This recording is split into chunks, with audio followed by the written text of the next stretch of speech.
ಪರಮ ಪೂಜ್ಯ ಜ್ಞಾನಯೋಗಿ ಗುರುದೇವರನ್ನು ಎನ್ನ ಮಂದಿರದಲ್ಲಿ ಸ್ಮರಣೆ ಮಾಡುತ್ತಾ ಈ ಸುಂದರ ಸುಪ್ರಭಾತ ಸಮಯದಲ್ಲಿ ಆಧ್ಯಾತ್ಮಿಕ ಪ್ರವಚನವನ್ನು ಆಲಿಸಲು ಆಗಮಿಸಿರುವಂತಹ ಎಲ್ಲ ಶರಣ ಬಂಧುಗಳಲ್ಲಿ, ಸಕಲ ಸದ್ಭಕ್ತರಲ್ಲಿ, ತಮ್ಮೆಲ್ಲರಲ್ಲಿ ಶರಣಾರ್ಥಿಗಳು.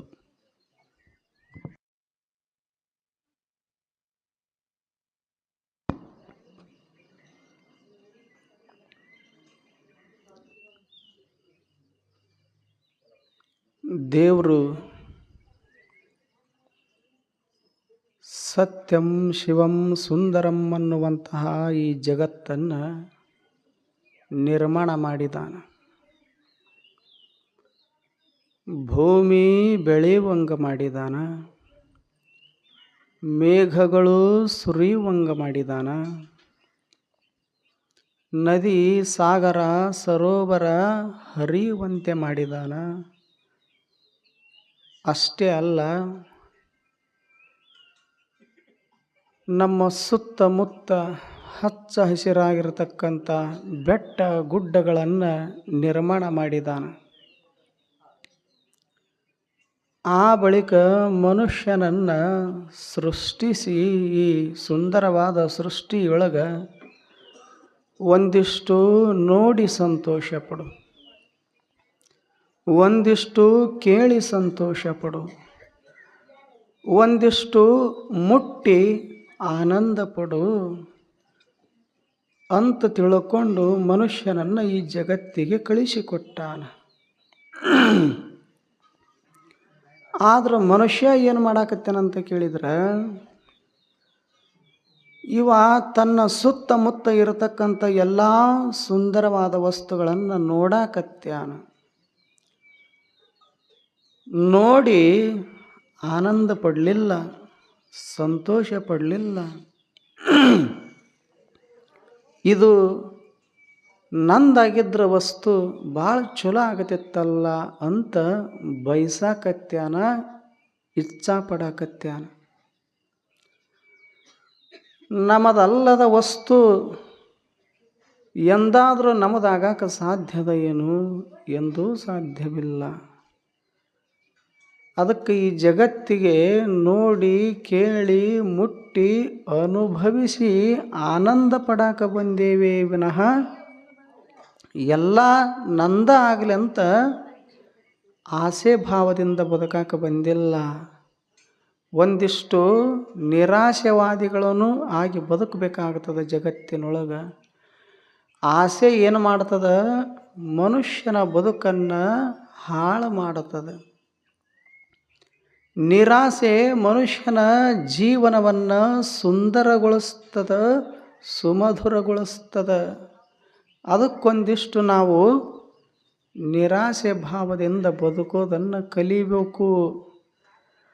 ಈಗ ದೊಡ್ಡವರು ಸಣ್ಣವರು ಅಂತ ಹೇಳುತ್ತೇವೆ. ಯಾರು ದೊಡ್ಡವರು ಯಾರು ಸಣ್ಣವರು ಅಂತ ಪ್ರಶ್ನೆ ಮೂಡಿದಾಗ ಅವರು ಶರಣರು ವಚನದೊಳಗೆ ಹೇಳುತ್ತಾರೆ, ಯಾರು ದೊಡ್ಡವರು? ಆಸೆಯಂ ಬಿಟ್ಟು ಕಿರಿಯರಿಲ್ಲ, ನಿರಾಸೆಯಂ ಬಿಟ್ಟು ಹಿರಿಯರಿಲ್ಲ. ಎಷ್ಟು ಚಲೋ ಮಾತು ಹೇಳ್ತಾರೆ ಅವರು. ಎರಡೇ ಶಬ್ದ. ಯಾರು ದೊಡ್ಡವರು ಯಾರು ಸಣ್ಣವರು ಈ ಜಗತ್ತಿನೊಳಗೆ. ಲಕ್ಷ ಕೋಟಿ ನೂರಾರು ಎಕರೆ ಜಮೀನ ಧನ ಕನಕಾದಿಗಳನ್ನು ಗಳಿಸಿದವರು ದೊಡ್ಡವರಲ್ಲ. ಯಾರು ದೊಡ್ಡವರು? ಯಾರಲ್ಲಿ ಭಗವಂತ ಎಷ್ಟು ಸಂಪತ್ತನ್ನು ಕೊಟ್ಟಾನ, ಕೊಟ್ಟ ಸಂಪತ್ತಿನೊಳಗೆ ಸಂತೃಪ್ತಿಯನ್ನು ಹೊಂದಿ ಹೆಚ್ಚಿನ ಸಂಪತ್ತು ನನಗೆ ಬ್ಯಾಡ ಅನ್ನುವಂಥ ನಿರಾಸೆ ಭಾವ ಯಾರ ಅಂತರಂಗದೊಳಗಿರ್ತದೆ ಅವರು ಈ ಜಗತ್ತಿನೊಳಗೆ ದೊಡ್ಡವರು. ಅವ್ರಕ್ಕಿಂತ ದೊಡ್ಡವರು ಮತ್ತೊಬ್ಬರಿಲ್ಲ. ಇನ್ನು ಕೆಲವರು ಇರ್ತಾರೆ, ಉಣ್ಣಾಕ ಕೊರತಿರೋದಿಲ್ಲ, ಉಡಾಕ ಕೊರತಿರೋದಿಲ್ಲ, ಮನೆಯೊಳಗೆ ಕೆ ಜಿಗಟ್ಟಲೆ ಬಂಗಾರನೂ ಅದ, ಬೆಳ್ಳಿನೂ ಅದ, ಬ್ಯಾಂಕ್ದೊಳಗೆ 1 ಕೋಟಿ ಬ್ಯಾಲೆನ್ಸ್ ಅದ. ಆದರೂ ಸಹಿತ ಸಾಕಂತ ಅನಿಸಿಲ್ಲ ಅವರಿಗೆ. ಇನ್ನೂ ಬೇಕನ್ನುವಂಥ ಭಾವನೆ ತುಂಬ್ಯದ. ಆದ್ದರಿಂದ ಯಾರಲ್ಲಿ ಇಂತಹ ಅತಿಯಾದ ಆಸೆ ಭಾವ ಇರ್ತದೆ ಅವರು ಜಗತ್ತಿನೊಳಗೆ ಸಣ್ಣವರು. ಅವ್ರಕ್ಕಿಂತ ಮಿಗಿಲಾದ ಸಣ್ಣವರು ಮತ್ತೊಬ್ಬರಿಲ್ಲ. ದೊಡ್ಡವರು ಸಣ್ಣವರು ಯಾವುದರಿಂದ? ಯಾರ ಮನಸ್ಸಿನೊಳಗೆ ಅತಿಯಾದ ಬಯಕೆ ಇಚ್ಛೆ ಇರ್ತದ ಅವರು ಸಣ್ಣವರು. ಯಾರಲ್ಲಿ ಸಾಕಪ್ಪ ಇಷ್ಟೆಲ್ಲ ಕೊಟ್ಟಾನಲ್ಲ, ಎಷ್ಟು ಬೇಡಿದ್ರೂ ಮನಸ್ಸು ಸಮಾಧಾನ ಆಗೋದಿಲ್ಲದು, ಸಂತೃಪ್ತಿ ಹೊಂದುವುದಿಲ್ಲ. ಕಂಡದ್ದನ್ನೆಲ್ಲ, ಮುಟ್ಟಿದ್ದನ್ನೆಲ್ಲ, ನೋಡಿದ್ದನ್ನೆಲ್ಲ ನನಗೆ ಇರಲಿ ಅಂತದ ಹೊರತು ಎಂದು ಇಷ್ಟು ಸಾಕಪ್ಪ ಅಂತ ಅನಿಸೋದಿಲ್ಲ. ಅದಕ್ಕೆ ಏನು ಮಾಡೋದು? ಒಂದಿಷ್ಟು ಗಳಿಸಬೇಕು. ಸಂಪತ್ತನ್ನು ಗಳಿಸಬಾರ್ದಂತಲ್ಲ, ಗಳಿಸಿದ ಸಂಪತ್ತು ಸುಖ ಕೊಡಬೇಕೇ ಹೊರತು ದುಃಖ ಕೊಡಬಾರ್ದು. ಅಷ್ಟು ಮಾತ್ರ ಗಳಿಸಿರಬೇಕು. ಸಂಪತ್ತು ದುಃಖನ ಕೊಡ್ತಿತ್ತು ಅಂದ್ರೆ ಯಾಕೆ ಗಳಿಸಬೇಕು? ಯಾಕದು ಸುಖ ಕೊಡೋದಿಲ್ಲ ಅಂತ ಕೇಳಿದ್ರೆ, ಹೆಂಗೆ ಸಂಪತ್ತು ನಮಗೆ ಲಭಿಸ್ತದ, ದೊರೀತದ, ಸಿರಿವಂತಿಕೆ ಬರ್ತದ, ಆವಾಗ ಮನಸ್ಸು ಕೆಡುವಂತಹ ಸಾಧ್ಯತೆಯನ್ನು ಹೊಂದುತ್ತದೆ. ಅಂತರಂಗದೊಳಗೆ ನಮಗೆ ಗೊತ್ತಿರಲಾರ್ದಂಗೆ ಏನಾಗ್ತದ? ಅಹಂಕಾರ ಭಾವ ಮೂಡುತ್ತದ. ಆದ್ರೆ ಗೊತ್ತಾಗೋದಿಲ್ಲದು. ಭಾಳ ಸೂಕ್ಷ್ಮಾತಿ ಸೂಕ್ಷ್ಮ ಇರ್ತದೆ ಅಹಂಕಾರ. ನಮ್ಮೊಳಗೆ ಇರ್ತದೆ, ನಮಗೆ ಗೊತ್ತಾಗೋದಿಲ್ಲ. ಈ ದೃಷ್ಟಿ ಇಟ್ಕೊಂಡು ಸುಭದ್ರ ವಿಚಾರ ಮಾಡಕತ್ತಿದ್ಲು. ಹೆಣ್ಮಗಳು ನಿಂತಿತ್ತಲ್ಲ ಕತಿ, ವಿಚಾರ ಮಾಡಿದ್ಲು. ಇಟ್ಟು ದಿವಸ ಬಡತನದೊಳಗೆ ನನ್ನ ಬದುಕು ಸಾಗಿತ್ತು, ಅಡಿಗಡಿಗೂ ಭಗವಂತನ ನಾಮಸ್ಮರಣೆ ಮಾಡ್ತಿದ್ದೆ. ಇನ್ನು ಮತ್ತು ಪರಮಾತ್ಮ ದೇವರ ನನಗೆ ಸಂಪತ್ತು ಕೊಟ್ಟು ಹೋಗ್ತೀನಿ ಅಂದ ಬಳಿಕ ಮತ್ತು ಆ ಸಂಪತ್ತು ನನ್ನ ಬಳಿ ಬಂದ ಬಳಿಕ ಅಹಂಕಾರ ಬಂತು ಅಂದ್ರೆ ಕೊಟ್ಟ ಭಗವಂತನನ್ನು ಮರೆತ್ಯ ಅಂದ್ರೆ ಏನಾದೀತು ಗತಿ ಅಂತ ತಿಳ್ಕೊಂಡು ಒಂದು ಕ್ಷಣ ವಿಚಾರ ಮಾಡಿ, ನಮ್ಮಂಗ ನಿಮ್ಮಂಗ ಹೊಲ ಇರಲಾರ್ದವರು ಹೊಲ, ಮನಿ ಇರಲಾರ್ದವರು ಮನಿ, ಕನಕ ಕಾಂಚನ ಇರಲಾರ್ದವರು ಕನಕ ಕಾಂಚನ, ವಸ್ತು ಒಡವೆ ಇರಲಾರ್ದವರು ವಸ್ತು ಒಡವೆ, ಹೀಗೆಲ್ಲ ಯಾವುದನ್ನೂ ಬೇಡಾಕ ಹೋಗಲಿಲ್ಲ.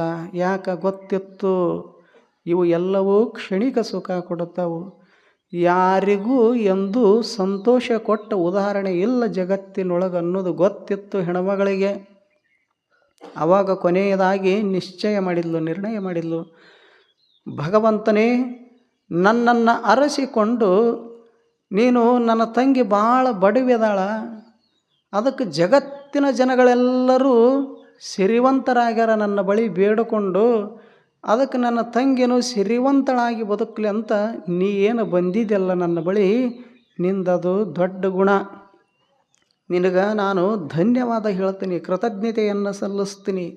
ಆದ್ರೆ ಒಂದು ತಿಳ್ಕೊ, ನೀ ಸಂಪತ್ತು ಕೊಡ್ತೀನಿ ಅಂತ ಬಂದಿದೆಯಲ್ಲ, ಯಾರಿಗೆ ಇನ್ನೂ ಬೇಕನ್ನುವಂಥ ಭಾವದ ಅಲ್ಲ, ಅವ್ರಿಗೆ ಕೊಡು. ನನಗೆ ಮಾತ್ರ ಸಿರಿವಂತಿಕೆ ಬೇಡ, ಇನ್ನೊಂದಿಷ್ಟು ಕೊಡೋದಿತ್ತಂದ್ರೆ ಬಡತನ ಕೊಡು, ನಿನ್ನ ಯಾವಾಗಲೂ ಸ್ಮರಣೆ ಮಾಡ್ಕೋತ ಇರ್ತೀನಿ ಅಂತ ಹೆಣ್ಮಗಳು ಹೇಳಿದ್ಲು. ಹಿಂಗೆ ಬೇಡಾಕ ಸಾಧ್ಯದ ಏನು ನಮ್ಮ ಬಳಿ? ಇನ್ನೂ ಒಂದಿಷ್ಟು ಬಡತನನ ಬರಲಿ ಅಂತ ಬೇಡಿದ್ಲು. ಯಾಕೆ ಬೇಡಿದ್ಲು? ನಿನ್ನ ಧ್ಯಾನ ಮಾಡೋಕೆ ಅವಕಾಶ ಇರ್ತದೆ, ನಿನ್ನ ಸ್ಮರಣೆ ಮಾಡೋಕೆ ಒಂದಿಷ್ಟು ಅನುಕೂಲತೆ ಇರ್ತದೆ. ಮತ್ತು ಸಿರಿವಂತಿಕೆ ಬಂತು, ಕೊಟ್ಟವನು ನಿನ್ನ ಮರೆತು ಬಿಟ್ಟೆ ಅಂದ್ರೆ 100 ವರ್ಷ ಅಲ್ಲ 1000 ವರ್ಷ ಬದುಕಿದ್ರೂ ಬದುಕಿಗೆ ಬೆಲೆ ಇಲ್ಲ. ಅದಕ್ಕೆ ಪದೇ ಪದೇ ಹೇಳ್ತಾರೆ ಅವರು ಬಸವಣ್ಣವರು, ಎಷ್ಟೋ ವಚನದೊಳಗೆ ಹೇಳ್ಯಾರ, ಏನು ಮರೆಯಬೇಡ, ಮರೆಯದೇ ಪೂಜಿಸು ನಮ್ಮ ಕೂಡಲ ಸಂಗಮ ದೇವನ. ಯಾಕ ವಿಷಯಾದಿ ವಸ್ತುಗಳು ಮರೆಸ್ತಾವು. ಅವಕ್ರ ಕೆಲಸ ಏನಂದ್ರೆ, ಎಷ್ಟೇ ಅರಿವಿನ ಮನುಷ್ಯ ಇದ್ರೂ, ಜ್ಞಾನಿ ಮನುಷ್ಯ ಇದ್ರೂ ಸಹಿತ ಎಂತೆಂಥವ್ರನ್ನ ಮರೆಸಿಲ್ಲ. ಕೆಲವರು 100 ವರ್ಷ ಎದ್ರ ಸಲುವಾಗಿ ಬದುಕ್ಯಾರ, ಬರೀ ಹೊಲದ ಸಲುವಾಗಿ. ಇನ್ನು ಕೆಲವರು ಮಡದಿ ಮಕ್ಕಳ ಸಲುವಾಗಿ ಬದುಕ್ಯಾರ, ಮಡದಿ ಮಕ್ಕಳೇ ಪ್ರಪಂಚ. ಹೊಲ ಮನಿ ಅಧಿಕಾರ ಅಂತಸ್ತು ಇದೇ ಪ್ರಪಂಚ. ಅದಕ್ಕೆ ಹೇಳಿದಾರವರು ಅಲ್ಲಮರು, ದೇಶ ಗುರಿಯಾಗಿ ಲಯವಾಗಿ ಹೋದವರ ಕಂಡೆ. ಅವ್ರ ಗುರಿ ಏನು? ದೇಶವನ್ನು ಕೈವಶ ಮಾಡಿಕೊಳ್ಳಬೇಕು, ಆ ದೇಶಕ್ಕೆ ನಾನು ಅಧಿಪತಿ ಆಗಬೇಕು, ಭೂಮಂಡಲದ ಸಾಮ್ರಾಟನಾಗಬೇಕು, ಸಾಮ್ರಾಜ್ಯದ ಅರಸೊತ್ತಿಗೆ ಎಲ್ಲಿ ಮ್ಯಾಲ ಕೂತು ಮೆರಿಬೇಕು, ಇದೇ ಗುರಿಯಾಗಿಟ್ಟುಕೊಂಡು ಹೋಗ್ಯಾರ. ತಮಂಧ ಗುರಿಯಾಗಿ ಲಯವಾಗಿ ಹೋದವರ ಕಂಡೆ.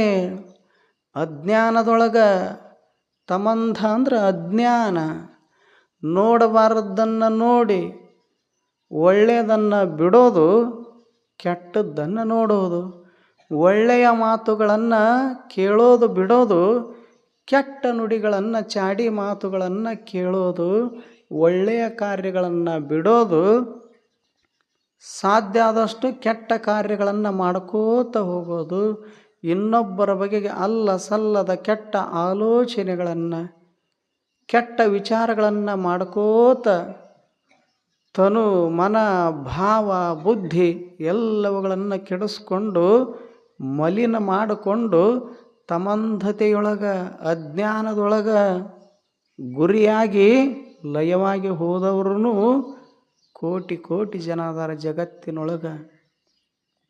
ಆ ಬಳಿಕ ಮುಂದೆ ಹೇಳ್ತಾರವರು, ಏನೋ ತಮಂಧ ಗುರಿಯಾಗಿ ಲಯವಾಗಿ ಹೋದವರ ಕಂಡೆ. ಗುಹೇಶ್ವರ, ನೀ ಗುರಿಯಾಗಿ ಹೋದವರನ್ನು ಒಬ್ಬರನ್ನೂ ನಾ ಕಾಣೆ.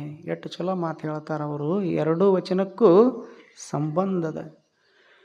ನೀ ಗುರಿಯಾಗಿ ದೇವರನ್ನು ನಾ ಕಾಣಬೇಕು, ಭಗವಂತನ ದರ್ಶನವನ್ನು ನಾ ಪಡ್ಕೋಬೇಕು ಅಂತ ತಿಳ್ಕೊಂಡು ಅದೇ ಗುರಿಯನ್ನಾಗಿರಿಸಿಕೊಂಡು ಬಾಳಿ ಬದುಕಿದವರು ನಾನು ಒಬ್ಬರನ್ನು ನೋಡಿಲ್ಲ ಅಂತಾರವರು. ಯಾಕೆ ನೋಡಿಲ್ಲ ಅಂತಾರಂದ್ರೆ, 12 ವರ್ಷ ಜಗತ್ತನ್ನೆಲ್ಲ ಸಂಚರಿಸಿರತಕ್ಕಂಥ ಮಹಾನುಭಾವರು ಅಲ್ಲಮರು. ಅವರ ದೃಷ್ಟಿಯೊಳಗೆ ಅವ್ರ ಕಣ್ಣಾಗ ಎಂತೆಂಥವ್ರು ಕಂಡಾರ? ಬರೀ ಹೊನ್ನಿಗಾಗಿ, ಮಣ್ಣಿಗಾಗಿ, ಹೆಣ್ಣಿಗಾಗಿ, ಆಸೆ ಆಮಿಷಕ್ಕಾಗಿ ಸರ್ವನಾಶ ಆಗಿ ಹೋದವರೇ ನನ್ನ ದೃಷ್ಟಿಯೊಳಗೆ ಇಲ್ಲಿವರೆಗೂ ಕಂಡಾರ ವಿನಃ ಒಬ್ಬರು ದೇವನಿಗಾಗಿ ಸತ್ತವರನ್ನು ಒಬ್ಬರನ್ನು ನಾನು ನೋಡಿಲ್ಲ ಅಂದ್ರವರು.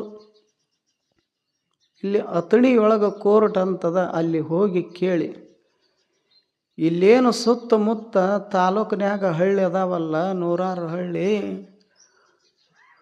ಒಂದು ಹಳ್ಳಿಯವರ ದೇವರು ಕಾಣಬೇಕಂತ ನಿಮ್ಮ ಕೋರ್ಟಿಗೆ ಕೇಸ್ ಬಂದದನ್ನು ನಮ್ಮೂರದಂತ ಕೇಳಿ ನೋಡ್ರಿ. ಒಬ್ಬ ನ್ಯಾಯಾಧೀಶರು ಹೇಳ್ತಾನ, ದೇವ್ರ ಸಲುವಾಗಿ ಹೊಡೆದಾಡಿ ಬಡದಾಡಿ ಬಂದಾರಂತ ತಿಳ್ಕೊಂಡು. ದೇವ್ರ ಸಲುವಾಗಿ ಬಡದಾಡ್ತಾರ, ಕಾಣಬೇಕಂತಲ್ಲ, ಅನುಭವಿಸ್ಬೇಕಂತಲ್ಲ. ನಮ್ಮ ದೇವ್ರು ಹೆಚ್ಚ, ನಿಮ್ಮ ದೇವರು ಕಡಿಮೆ. ನಮ್ಮ ದೇವರು ಭಾಳ ಸಿಟ್ಟಿಂದು, ನಿಮ್ಮ ದೇವರು ಸಮಾಧಾನ. ನಮ್ಮ ದೇವರು ದೊಡ್ಡದು, ನಿಮ್ಮ ದೇವರು ಸಣ್ಣದು. ಇರಾವ ಒಬ್ಬದನ ದೇವರು, ಸಣ್ಣವನು ಅವನೇ, ದೊಡ್ಡವನು ಅವನೇ. ನಾವೇನು ಮಾಡೀವಿ? ವ್ಯತ್ಯಾಸಗಳನ್ನು ಮಾಡಿಕೊಂಡು ಕೂತೇವಿ. ಒಂದಿಷ್ಟು ಶ್ರೇಷ್ಠ ಕನಿಷ್ಠ ಅನ್ನುವಂಥ ಭಾವದೊಳಗೆ ದೇವನನ್ನೇ ಮರೆತೇವಿ. ಅದಕ್ಕೆ ಅವರಂತಾರ, ಇರಾವನ ಒಬ್ಬ ದೇವರು. ಹೇಳ್ಯಾರಲ್ಲ, ದೇವ ಒಬ್ಬ, ಹೆಸರು 100 ಅದವು, 1000 ಅದವು, ಲಕ್ಷ ಲಕ್ಷ ಹೆಸರ. ಈಗ ಬಂಗಾರ ಒಂದೇ, ಬಂಗಾರಕ್ಕೆ ಹೆಸರು ಬೇರೆ ಬೇರೆ. ಯಾವುದರಿಂದ? ಅದರ ಕಾರ್ಯದಿಂದ, ಆಕಾರದಿಂದ. ಬಂಗಾರವನ್ನು ಮೂಗಿನ್ಯಾಗ ಹಾಕ್ಕೊಂಡ್ರೆ ಏನಾಗ್ತದದು? ಮೂಗುತಿ ಆಗ್ತದ, ಹೆಸರು ಬೇರೆ. ಅದ ಬಂಗಾರನ ಕಿವ್ಯಾಗ ಹಾಕ್ಕೊಂಡ್ರೆ ಏನಾಯಿತು? ಬೆಂಡೋಲಿ ಆಯಿತು, ಹೆಸರು ಬೇರೆ. ಅದೇ ಬಂಗಾರನ ಕೈಯೊಳಗೆ ಹಾಕ್ಕೊಂಡೇವಿ ಅಂದ್ರೆ ಬಳಿ ಅಂತ ಕರೀತಾರೆ. ಮತ್ತು ಬಳಿ ಮಾಡೋ ಬಂಗಾರ ಬೇರೆ, ಈ ಬುಗುಡಿ ಜುಮುಕಿ ಮಾಡೋ ಬಂಗಾರ ಬೇರೆ, ಮೂಗ್ನ್ಯಾಗ ಇರತಕ್ಕಂಥ ಮೂಗನತ್ತಿನ ಬಂಗಾರ ಬೇರೆ ಬೇರೆ ಇರ್ತದೆ. ಏನು ಇರೋದ ಒಂದು ಬಂಗಾರ. ಇದೇ ಒಂದು ಬಂಗಾರ ಹೇಗೆ ಹೆಸರನ್ನು ಹಲವಾರು ಪಡ್ಕೋತ ಹೊಕ್ಕದಲ್ಲ, ಹಾಗೆ ಈ ಜಗತ್ತಿಗೆ ಆಧಾರ ಆಶ್ರಯವಾಗಿರತಕ್ಕಂಥ ದೇವರು ಒಬ್ಬನೇ ಅದಾನ. ಹೆಂಗದಾನ? ಯಾರಿಗೂ ಕಾಣಲಾರದಂಗೆ ಅದಾನ. ಎಲ್ಲದಾನ? ನಮ್ಮ ಒಳಗೆ ಅದಾನ, ಗೊತ್ತಿಲ್ಲ. ನಾವೇನು ಮಾಡಕತ್ತೀವಿ? ಹೊರಗೆ ಹುಡುಕ್ಯಾಡಕತ್ತೀವಿ ದೇವ್ರನ್ನ. ಭಾಳ ಜನ ಹೊರಗೆ ಹುಡುಕ್ಯಾಡ್ತಿರ್ತಾರೆ. ಒಂದು ಊರಾಗ ಒಬ್ಬ ಭಾಳ ಕಳ್ಳತನ ಮಾಡ್ತಿದ್ದ. ಎಷ್ಟು ಕಳ್ಳತನ ಮಾಡ್ತಿದ್ದ ಅಂದ್ರೆ ಅವ ಕಿಶೆದಾಗ ಒಂದು ಕ್ಯಾಲೆಂಡರ್ ಇಟ್ಕೊಂಡಿದ್ದ. ಎದ್ರ ಸಲುವಾಗಿ? 1ನೇ ತಾರೀಕು ಇವ್ರ ಮನೆ, 2ನೇ ತಾರೀಕು ಇವ್ರ ಮನೆ, ಹಿಂಗೆ ಡೇಟ್ ವೈಸ್ ಏನು ಮಾಡಿದ್ದ? ಕಳ್ಳತನ ಮಾಡ್ಬೇಕಂತ ಕ್ಯಾಲೆಂಡರ್ ಕಿಶೆದೊಳಗೆ ಇಟ್ಕೊಂಡಿದ್ದ. ಊರಾಗ ಒಂದು ಮನೆ ಉಳಿಲಿಲ್ಲ, ಸಿರಿವಂತರಿಗೂ ಉಳಿಲಿಲ್ಲ, ಬಡವ್ರಿಗೂ ಉಳಿಲಿಲ್ಲ. ಹಂಗೆ ಕಳ್ಳತನ ಮಾಡಕ್ಕೆ ನಿಂತ. ಊರು ಜನರಿಗೆ ಭಾಳ ತ್ರಾಸಾಯಿತು. ಇವ ಯಾರ ಮನೇನೂ ಬಿಡವಲ್ಲ ಊರಾಗಂತ ತಿಳ್ಕೊಂಡು ಕೊನೆಗೆ ಅವರು ಒಂದು ನಿರ್ಣಯ ಮಾಡಿದರು. ಇವನಿಗೆ ಊರು ಬಿಡಿಸ್ಬೇಕಂದ್ರು. ಊರು ಬಿಡಿಸ್ಬೇಕಂದ್ರೆ ಸುಮ್ಮನೆ ಹೋಗತ್ತಾನವ, ಅವನಾಗೆ ಅವ ಬಿಡಬೇಕು. ಹಂಗೆ ನಾವು ಮಾಡ್ಬೇಕಂತ ತಿಳ್ಕೊಂಡು ಕೊನೆಗೆ ನಿರ್ಣಯ ಮಾಡಿ ಏನಿಲ್ಲ, ಒಂದು ದಿವಸ ಅವನ್ನ ಹಿಡ್ಕೊಂಡು ಬರೋದು, ಬಂದು ಇಂಥದ್ದೊಂದು ಕಂಬಕ್ಕೆ ಕಟ್ಟೋದು. ಊರು ಜನಗಳು ಏನು ಮಾಡೋದು? ಅವನು ಮೂಗು ಕೊಯ್ದು ಕೈ ಬಿಟ್ಟು ಬಿಡೋದು. ಮುಖಕ್ಕೆ ಯಾವುದು ಲಕ್ಷಣ? ಈಗ ಮುಖ ಅದ ಇಲ್ಲ ನಿಮ್ಮದು? ಮುಖದೊಳಗೆ ಯಾವುದು ಲಕ್ಷಣ? ಯಾವುದಿದ್ರೆ ಮುಖ ಚಂದ ಕಾಣಿಸ್ತದ? ಮೂಗ್ತಿದ್ರ? ಮೂಗ ಇಲ್ಲಾಂದ್ರೆ ಮೂಗ್ತಿ ಯಾರಿಗೆ ಹಾಕೋದು? ಮೂಗು ಮುಖದೊಳಗೆ ಲಕ್ಷಣ. ಮೂಗು ಇದ್ದವ್ರನ್ನ ನೋಡ್ರಿ, ಸ್ವಲ್ಪ ಮೂಗಿರ್ಲಾರ್ದವ್ರನ್ನ ನೋಡ್ರಿ, ಚಂದ ಕಾಣಿಸ್ತಾರನ? ಈಗ ಕನ್ಯಾ ಅಂತ ನೋಡಕ್ಕೆ ಬರ್ತಾರಲ್ಲ, ವಧು ನೋಡಕ್ಕೆ ಬರ್ತಾರಲ್ಲ, ಅವರು ಮೊಟ್ಟ ಮೊದಲು ನಮ್ಮನ್ನು ನೋಡಕ್ಕೆ ಬರ್ತಾರಂತ ನಾವು ತಿಳ್ಕೊಂಡಿರ್ತೀವಿ. ನಮ್ಮನ್ನು ನೋಡೋದಿಲ್ಲ, ಅವರು ಮೊದಲು ನಮ್ಮ ಮೂಗು ನೋಡ್ತಾರೆ. ಏನು ಮಂಡದೋ ಏನು ಸೀದಾ ಅದೋ, ಮೊದಲು ಮುಖದೊಳಗೆ ನೋಡೋದು. ಅದಕ್ಕೆ ಇವರು ನಿರ್ಣಯ ಮಾಡಿದರು, ಮೂಗು ಕೊಯ್ದ್ರೆ ಅವನಿಗೆ ಅಭಿಮಾನ ಕಾಡಿಸ್ತದೆ, ಮುಖ ತೋರ್ಸೋಕ್ಕಾಗೋದಿಲ್ಲ ಊರಾಗ, ತಾನಾಗಿ ಊರು ಬಿಟ್ಟು ಹೋಗ್ತಾನಂತ ನಿರ್ಣಯ ಮಾಡಿ ಕಂಬಕ್ಕೆ ಕಟ್ಟಿ ಹಾಕಿ ಮೂಗು ಕೊಯ್ದು ಬಿಟ್ರು. ಮುಂದೆ 4-6 ದಿನದೊಳಗೆ ಊರು ಬಿಟ್ಟ. ಊರು ಬಿಟ್ಟು ಎಲ್ಲಿಗೆ ಬಂದ? ಸುತ್ತಮುತ್ತ ಹಳ್ಳಿಯೊಳಗೆ ತಿರುಗಾಡ್ಕೋತ ಅಲ್ಲೊಂದಿಷ್ಟು ಇಲ್ಲೊಂದಿಷ್ಟು ಊಟ ಮಾಡ್ಕೋತ ನೀರು ಕುಡ್ಕೋತ ಹೋಗ್ತಿದ್ದ.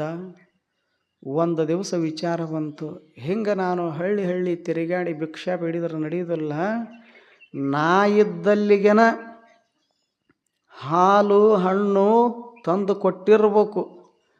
ಹಂಗೆ ನಾನು ಒಂದು ಉಪಾಯ ಮಾಡ್ಬೇಕಂತ ತಿಳ್ಕೊಂಡು ಒಂದಿಷ್ಟು ಚಲೋ ಕೆಂಪು ಬಟ್ಟೆ ಬರೆಗಳನ್ನು ಧರಿಸಿ ಇವನು ಊರು ಬಿಟ್ಟು ಒಂದು 100 ಕಿಲೋಮೀಟ್ರ್ ದೂರ ಹೋಗಿ ಒಂದು ಹಳ್ಳಿಯೊಳಗೆ ಆಲದ ಮರ ಇತ್ತು ಊರು ಹೊರಗೆ. ಆ ಆಲದ ಮರಕ್ಕೊಂದು ಕಟ್ಟಿ ಕಟ್ಟಿದ್ರು, ಆ ಕಟ್ಟಿ ಕಾಲಿನ ಇತ್ತು. ಅಲ್ಲಿ ಹೋಗಿ ಕೂತು ಕಣ್ಣು ಮುಚ್ಚಿ ಕೊರಳಾಗೊಂದು ರುದ್ರಾಕ್ಷಿ ಮಾಲೆ ಹಾಕ್ಕೊಂಡಿದ್ದ, ಕೆಂಪು ಬಟ್ಟೆಗಳನ್ನು ಧಾರಣೆ ಮಾಡಿದ್ದ, ಜಪ ಮಾಡ್ಕೋತ ಕೂಡುತ್ತಿದ್ದ. ಎಲ್ಲಿ?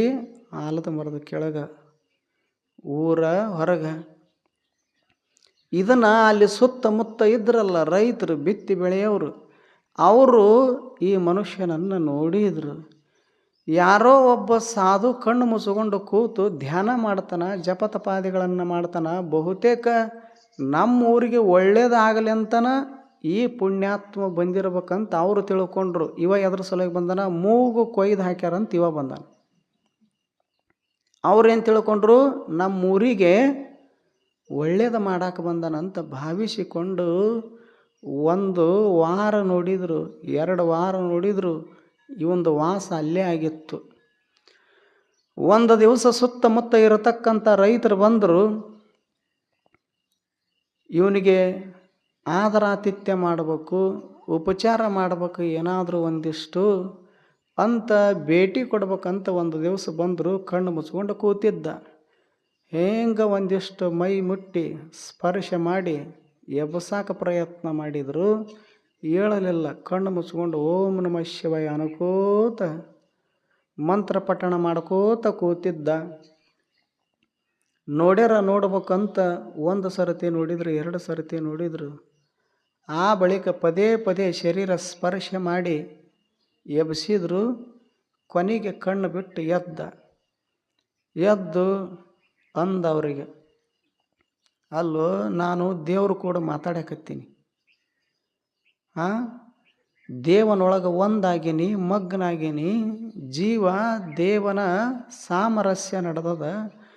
ಇಂಥದ್ರ ಮಧ್ಯದೊಳಗೆ ನೀವು ನನಗೆ ತೊಂದರೆ ಕೊಡಾಕತ್ತೀರಲ್ಲ, ಡಿಸ್ಟರ್ಬೆನ್ಸ್ ಮಾಡಾಕತ್ತೀರಲ್ಲ, ಅದಕ್ಕೆ ನನ್ನಂಗೆ ಕೂಡ್ರಿ ಅಂದ. ಅವಾಗ ಅವ್ರಿಗೆ ಆಶ್ಚರ್ಯ ಆಯಿತು. ಯಾಕೆ? ದೇವರು ಕೂಡ ಮಾತಾಡಕತ್ತೀನಿ ಅಂದಲ್ಲ. ಅದನ್ನು ಭಾಳ ತಲೆ ಹಾಕ್ಕೊಂಡ್ರು ಅವರು. ದೇವರು ಕಣ್ಣಿಗೆ ಕಾಣೋದಿಲ್ಲ ಅಂತಾರ, ಅವನಿಗೆ ಮಾತೂ ಆಡಕ್ಕೆ ಬರೋದಿಲ್ಲ. ಮತ್ತು ದೇವ್ರನ್ನ ನೋಡ್ತೀನಿ, ನಾನು ಕಾಣಕತ್ತೀನಿ, ಮಾತಾಡಕತ್ತೀನಿ ಅಂದ್ರೆ ಇದು ಹೆಂಗೆ ಸಾಧ್ಯದ? ಅವರು ನಿರ್ಣಯ ಮಾಡಿದರು, ನಮ್ಮೂರಾಗ ಬಂದು ನಮ್ಮೂರು ಮರದ ಕೆಳಗೆ ಕೂತು ಮತ್ತು ದೇವರು ಕೂಡ ಮಾತಾಡಕತ್ತೇನಂತ. ನಾವು 100 ವರ್ಷ ಇಲ್ಲೇ ಸುತ್ತಮುತ್ತ ನಮ್ಮ ಹಿರಿಯರು ಬಾಳಿ ಬದುಕಿ ಹೋಗಿದಾರ. ಅವರು ಇದೇ ಕೃಷಿ ಕಾಯಕವನ್ನು ಮಾಡಿದಾರ. ಅವರಿಗೂ ಕಂಡಿಲ್ಲ, ದೇವ್ರ ಜೊತೆಗೆ ಮಾತಾಡೋಕ್ಕಾಗಿಲ್ಲ. ನಮಗೂ ಕಂಡಿಲ್ಲ. ನಮಗೂ ಒಂದು ದಿವಸ ಈ ಕಟ್ಟಿ ಮೇಲೆ ಎಷ್ಟೋ ಸರ್ತಿ ಬಂದು ಕೂತೀವಿ, ದೇವರು ಮಾತಾಡಿಲ್ಲ. ಮತ್ತು ಇವನ ಜೊತೆಗೆ ಮಾತಾಡಕತ್ತದಂದ್ರೆ ಮತ್ತು ನಮ್ಮ ಜೊತೆಗೆ ಯಾಕೆ ಮಾತಾಡಬಾರದು ದೇವರು ಅಂತ ಅವರು ತಲೆಯಾಗ ಹಾಕ್ಕೊಂಡು ಅವರು ಕೇಳಿದರು, ನಿನ್ನ ಜೊತೆಗೆ ದೇವರು ಮಾತಾಡ್ತಾನೆ ಅಂದೆಲ್ಲ, ಮತ್ತು ನಾವು ನಿನ್ನಂಗೆ ಕಣ್ಣು ಮುಚ್ಚಿಕೊಂಡು ಜಪ ಮಾಡ್ಕೋತ ಕೂತ್ರೆ ನಮಗೂ ದೇವರು ಕಾಣಿಸ್ತಾನೇನು, ನಮ್ಮ ಜೊತೆಗಿನೂ ದೇವರು ಮಾತಾಡ್ತಾನೇನು ಅಂತ ಸುತ್ತಮುತ್ತ ಇರೋರು ಕೇಳಿದರು. ಅವಾಗವ ಒಂದು ಚಲೋ ಮಾತು ಹೇಳಿದ. ನನ್ನಂಗೆ ಕಣ್ಣು ಮುಚ್ಚಿಕೊಂಡು, ನನ್ನಂಗೆ ಬಟ್ಟೆ ಧರಿಸಿಕೊಂಡು, ನನ್ನಂಗೆ ರುದ್ರಾಕ್ಷಿ ಮಾಲಿ ಹಿಡ್ಕೊಂಡು ಕೂತ್ರೆ ಕಾಣೋದಿಲ್ಲವ. ಯಾರಿಗೆ ಮೂಗಿರೋದಿಲ್ಲ ನೋಡು ಅವ್ರಿಗೆ ಅಟ್ಟ ಕಾಣ್ತಾನಂದ. ಯಾಕೆ? ಇವಂದು ಇದ್ದಿದ್ದಿಲ್ಲಲ್ಲಿ. ಈಗ ಮೂಗಿರ್ಲಾರ್ದವ್ರಿಗೆ ಮಹಾದೇವನ ದರ್ಶನ. ಇವರಿಗೆ ಪರಮಾಶ್ಚರ್ಯ ಆಯ್ತು. ಇರೋದ ಒಂದು ಮೂಗ, 2 ಕೊಟ್ಟ. ನಾನು ಒಂದು ಮೂಗಿಗೇನ ಹೈರಾಣಿ ಹಿಡಿತದ. ಒಮ್ಮೆ ನೆಗಡಿ ಬಂತು ಅಂದ್ರೆ ಇದ್ದು ಬಿದ್ದು ಮನೇನು ಖರ್ಚಿಪ್ಪೆಲ್ಲ ಇವನಿಗೆ ಆಗಿರ್ತಾವೆ. ಒಂದು ಮೂಗು ಕೊಟ್ರನ ಈ ಪರಿ ಅದ. ಇನ್ನು ಮತ್ತು ಇನ್ನೊಂದು ಕೊಟ್ಟಿದ್ನಂದ್ರೆ ಏನು ಆಗತಿತ್ತು ಗತಿ. ಆವಾಗ ಇವ ಹೇಳಿದ, ಮೂಗು ಯಾರಿಗಿರೋದಿಲ್ಲ ಅವ್ರಿಗಟ್ಟ ದೇವರು. ಇವರು ವಿಚಾರ ಮಾಡಿದರೆ, ಯಾಕೆ ಇರೋದ ಒಂದು ಮೂಗು, ಅದನ್ನು ಕಳ್ಕೊಂಡು ಕುಂತ್ರು ಕೊಡೋರು ಯಾರು? ಮೂಗು ಕೊಡೋರು ಯಾರು? ಅವು ಏನು ಎಲ್ಲರ ಅತಣಿ ಮಾರ್ಕೆಟ್ದೊಳಗೆ ಬಾಡಿಗೆ ಸಿಗ್ತಾವನು? ಈ ಕ್ಯಾಮ್ರಾ ಬೇರೆ ಬೇರೆ ವಸ್ತು ಸಿಗ್ತಾವಲ್ಲ, ಹಂಗೆ ಬಾಡಿಗೆ ಸಿಗ್ತಾವನು ಮೂಗು? ವಿಚಾರ ಮಾಡಿದರು. ಊರಂದ ಬಳಿಕ ಮತ್ತು ಧೈರ್ಯಶಾಲಿಗಳು ಒಬ್ಬರ ಇರತ್ತಾರ. ಆವಾಗ ಒಬ್ಬ ವಿಚಾರ ಮಾಡಿದ, ಮತ್ತು ಮೂಗು ಇರಲಾರ್ದವ್ರಿಗೆ ದೇವ್ರ ದರ್ಶನ ಕೊಡ್ತಾನೆ, ದೇವರು ನಮ್ಮ ಜೊತೆಗೆ ಮಾತಾಡ್ತಾನೆ ಅಂದ ಬಳಿಕ ನೋಡ್ಯಾರ ನೋಡ್ಬೇಕು, ನಂದು ಹೋದ್ರೆ ಒಂದು ಮೂಗು ಹೋಗಲ್ದ್ಯಾಕ ಅಂತ ಒಬ್ಬ ತಯಾರಾದ ಊರಾಗ. ಅವ ಬಂದು ಭೇಟಿ ಆದ. ಇವ ಅಂದ, ಸಾಧು ಇದ್ನಲ್ಲ ಕಳತನ ಮಾಡಿ ಮೂಗು ಕೊಯ್ಸ್ಕೊಂಡು ಬಂದವ. ಇವ ಹೇಳಿದ, ನೋಡು 10 ಸಲ ವಿಚಾರ ಮಾಡು, ಮೂಗು ಹೋಗಲಾರದಕ್ಕಿಂತ ಮೊದಲು 10 ಸಲ ವಿಚಾರ ಮಾಡ ಅಂದ. 10 ಅಲ್ಲ, ರಾತ್ರಿ ಬೆಳಗನ ವಿಚಾರ ಮಾಡಿಕೊಂಡು ಗಟ್ಟಿಯಾಗೆ ಬಂದೀನಿ ಈಗ ಅಂತಂದ. ಅವಾಗವ ಅಂದ, ಅಲ್ಲೇ ಮರದ ಪಕ್ಕದೊಳಗೆ ಒಂದು ಕಬ್ಬಿನ ಹೊಲ ಇತ್ತು, ಕಬ್ಬಿನ ಪಡ. ಈ ಪಡದೊಳಗೆ ಬಾ ನೀನು, ಗಟ್ಟಿಯಾಗಿದ್ದಿಲ್ಲ, ಬಾ ನೀನು, ನಿಂದ ಮೂಗು ಕೊಯ್ತೀನಿ, ದೇವರು ಕಾಣ್ತಾನ, ದೇವ್ರು ನಿನ್ನ ಜೊತೆಗೆ ಮಾತಾಡ್ತಾನಂತ ಹೇಳಿ ಆ ಕಬ್ಬಿನ ಪಡದಾಗ ಕರ್ಕೊಂಡು ಹೋಗಿ ಮೂಗು ಕೊಯ್ದು ಕೈ ಬಿಟ್ಟ. ರಕ್ತ ಚಿಮ್ಮಿ ಬಂತು. ಅವಾಗ ದೇವ್ರು ಕಂಡೀತೇನು ಅಂದಿವ, ಮೂಗು ಕೊಯ್ದವ. ಇದು ಗಟ್ಟಿಯಾಗಿ ಊರಾಗ ತಯಾರಾಗಿ ಬಂದಿದ್ನಲ್ಲಿವ, ಮೂಗು ಕಳ್ಕೊಂಡು ರಕ್ತ ಚಿಮ್ಮಕತ್ತಿತ್ತಲ್ಲ. ಇವ ಅಂದ, ನನಗೆ ದೇವ್ರು ಕಂಡಿಲ್ಲ ಅಂದ. ಅವ ಅಂದ, ನನಗೆ ಕಂಡಿಲ್ಲ, ನಿನಗೆ ಹೆಂಗೆ ಕಾಣತ್ತಂದವ. ಇದ್ದದ್ದು ಒಂದು ಮೂಗು ಹೋಯ್ತು. ಯಾವಾಗ ಹೋಯ್ತು ಆವಾಗ ಅವನಿಗೆ ದುಃಖ ಅನಿಸಿತು. ಯಾಕೆ? ಮೂಗುನು ಹೋಯ್ತು, ದೇವ್ರೂ ಕಾಣಲಿಲ್ಲ, ಮಾತಾಡೋದಂತರೂ ದೂರಿನ ಮಾತು. ಆವಾಗ ಅವ ಅಂದ, ಕೊಯ್ದವ, ನೋಡು ಈಗ ಕಬ್ಬಿನ ಪಡದಾಗಿದ್ದ ಹೊರಗೆ ಹೋದೆ ಅಂದ್ರೆ ಊರು ಮಂದಿ ಎಲ್ಲರೂ ನಿಂತಾರ ನಿನ್ನ ನೋಡಾಕ, ದೇವರು ಕೂಡ ಮಾತಾಡಿ ಬರ್ತಾನೆ ನಮ್ಮೂರ ಅಂತ ನಿಂತಾರ. ಈಗ ಅವರು ದೇವರು ಕಂಡಿದೇನು, ದೇವ್ರ ಜೊತೆಗೆ ಮಾತಾಡಿದೇನು ಅಂತ ನಿನಗೆ ಪ್ರಶ್ನೆ ಮಾಡ್ತಾರೆ. ಅವಾಗ ನೀ ಏನು ಹೇಳವ ಅಂದವ, ಮೂಗು ಕೊಯ್ದವ. ಈಗ ಕಂಡಿಲ್ಲ, ದೇವ್ರ ಜೊತೆಗೆ ಮಾತಾಡಿಲ್ಲ ಅಂದ್ರೆ ಅಪಮಾನ ಆಗ್ತದ. ಯಾಕೆ? ಎಷ್ಟು ಹುಚ್ಚಿದ್ದ ನೀವು, ಇದ್ದದ್ದೊಂದು ಮೂಗು ಕಳ್ಕೊಂಡು ದೇವ್ರು ನೋಡ್ಲಾರ್ದ ಬಂದನಂತ ಊರು ಜನ ಎಲ್ಲ ಆಡ್ಕೋತಾರೆ ನಿನ್ನ ಬಗ್ಗೆ. ಅದಕ್ಕೆ ನೀನು ದೇವ್ರು ಕೂಡ ಮಾತಾಡಿನಿ, ದೇವ್ರು ಕಂಡದಂದು ಭಾಳ ಚಲೋ ಗೌರವ ಇರ್ತದೆ ನಿಂದು. ಇರದಿದ್ರೆ ಯಾರೂ ಗೌರವ ಕೊಡೋದಿಲ್ಲ ನಿಮಗೆ. ಇವ ಭಾಳ ಅಜ್ಞಾನಿ ಅದನಂತ ಆಡ್ಕೋತಾರ. ಅದಕ್ಕೆ ಕಂಡಿನಿ ಅಂತಿದ್ಯೋ ಏನೋ ಕಂಡಿಲ್ಲ ಅಂತಿದ್ಯೋ, ಮಾತಾಡಿ ನಿಂತಿದ್ಯೋ ಏನೋ ಮಾತಾಡಿಲ್ಲ ಅಂತೀಯೋ, ನಿನಗೆ ಬಿಟ್ಟದ್ದಂತ ಇಟ್ಟು ಹೇಳಿ ಕಳಿಸಿದವ. ಇದು ಪಾಪ ಮೂಗು ಕೊಯ್ಸ್ಕೊಂಡು ರಕ್ತ ಸುರಿಸ್ಕೊಂಡು ಹಿಂಗೆ ಬಂದಲ್ಲ ಕಬ್ಬಿನ ಪಡದಾಗಿದ್ದ. ನಾ ಕಂಡ್ಯ ಏನು ಕಂಡ? ಏನು ಕಂಡಿಲ್ಲ, ರಕ್ತ ಕಂಡನ. ನಾ ಕಂಡ್ಯ ಅಂತ ಹೊರಗೆ ಬಂದ. ಇವ್ರಂದ್ರು ಏನು ಕಂಡಿ? ಊರು ಜನ ಇದ್ರಲ್ಲ, ಏನು ಕಂಡಿ? ದೇವ್ರ ಕಂಡ್ಯ. ಮತ್ತು ದೇವರು ಮಾತಾಡಿಂದೇನು ಭಾಳ ಚಂದ ಮಾತಾಡ್ತಾನೆ ಅಂದವ. ಯಾವಾಗ ಊರು ಮನುಷ್ಯ ಒಬ್ಬ ದೇವ್ರ ಕಂಡಿನಿ, ದೇವರು ಕೂಡ ಮಾತಾಡಿನಿ ಅಂದ, ಇನ್ನು ಉಳಿದ ಜನ ಸುಮ್ಮ ಬಿಡ್ತಾರನ? ಜಗತ್ತಿನ ಜನ ಹೇಗದಾರಂದ್ರೆ, ಒಬ್ಬ ಏನಾರ ಮಾಡಿದ ಅಂದ್ರೆ ಅದನ್ನ ಮಾಡೋದು. ಈಗ ನಮ್ಮದು ಹಂಗೆ ನಡೆದದ ಪ್ರವಚನ. ಮೊದಲಿನ ದಿವಸ ಉಪ್ಪಿಟ್ಟ, ಇನ್ನೂ ತಪ್ಪಿಲ್ಲ, ಇವತ್ತೂ ಅದ ನಾಳೆಗೆ ಸ್ವಲ್ಪ ಬದಲಾಗೋದು ಐತಿ. ಅದಕ್ಕೆ ಒಬ್ಬರು ಏನಾರ ಮಾಡ್ಯಾರಂದ್ರೆ ಅದ.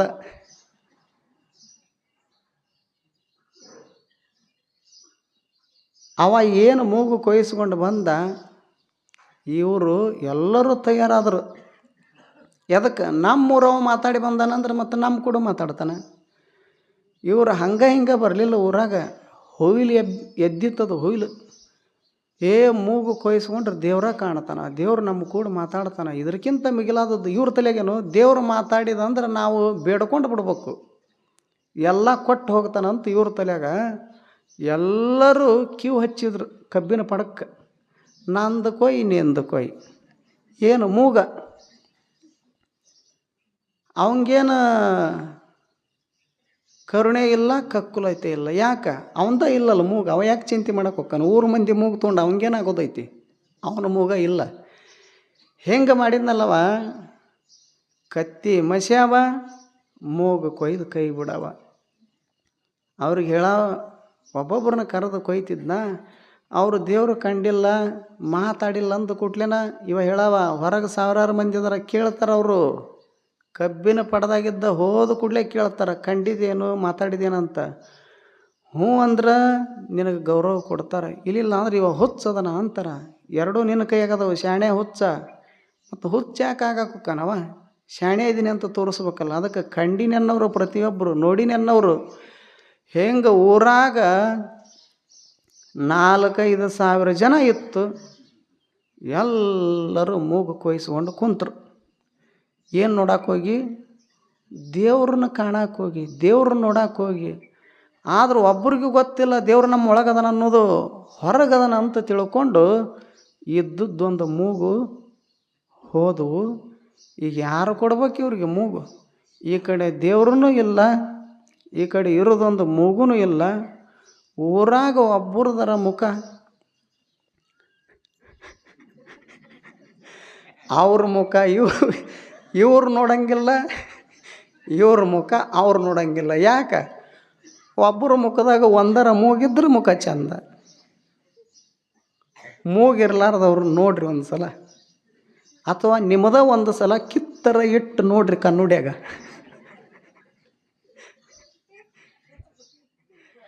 ಹಿಂಗೆ ಹೇಳ್ಯಾರಂತ ಮತ್ತೆ ಹಂಗೆ ಮಾಡಿಗಿಡಿರಿ, ನಾಳೆ ಪ್ರವಚನ ಬಂದಾಗತ್ತೆ.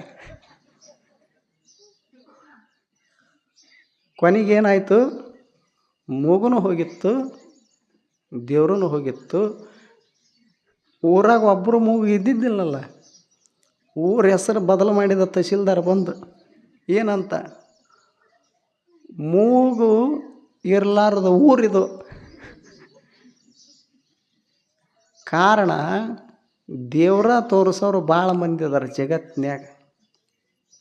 ಆದ್ರೆ ದೇವರು ಸುಮ್ಮ ಭಾವನಾತ್ಮಕವಾಗಿ ಅವರು ಮಾಡ್ತಿರ್ತಾರೆ ಹೊರತು ದೇವರು ಯಾರಿಗೂ ಕಾಣವಲ್ಲ. ದೇವರು ಅನ್ನೋದ್ರೊಳಗನ ಅದ್ಭುತ ಅರ್ಥದ ಗೊತ್ತಿಲ್ಲ. ದೇವರು ಅಂತ ಐತಲ್ಲ, ಅಂದ್ರೆ ದೇಹವಿಲ್ಲ, ಯಾರಿಗಿಲ್ಲ, ದೇವ್ರಿಗಿಲ್ಲ. ಮತ್ತು ನಮಗೂ ನಿಮಗೂ ದೇಹ ಐತಲ್ಲ, ನಾವು ದೇವರಲ್ಲ. ಅಂದ್ರೆ ದೇಹವಿಲ್ಲ, ಅಂದ್ರೆ ವರ್ಣವಿಲ್ಲ, ಅಂದ್ರೆ ರೂಪವಿಲ್ಲ. ಯಾರಿಗೆ ದೇಹವಿಲ್ಲವೋ, ವರ್ಣವಿಲ್ಲವೋ, ರೂಪವಿಲ್ಲವೋ, ಇವು ಮೂರು ಯಾರಿಗಿಲ್ಲ ಅವರು ದೇವರು. ಇದು ದೇವ್ರ ಕತೆ. ಇಂಥ ದೇವನ ದರ್ಶನ ಆಗಬೇಕಾಗಿತ್ತು ಅಂದ್ರೆ ನೀ ಏನು ಮಾಡಬೇಕು?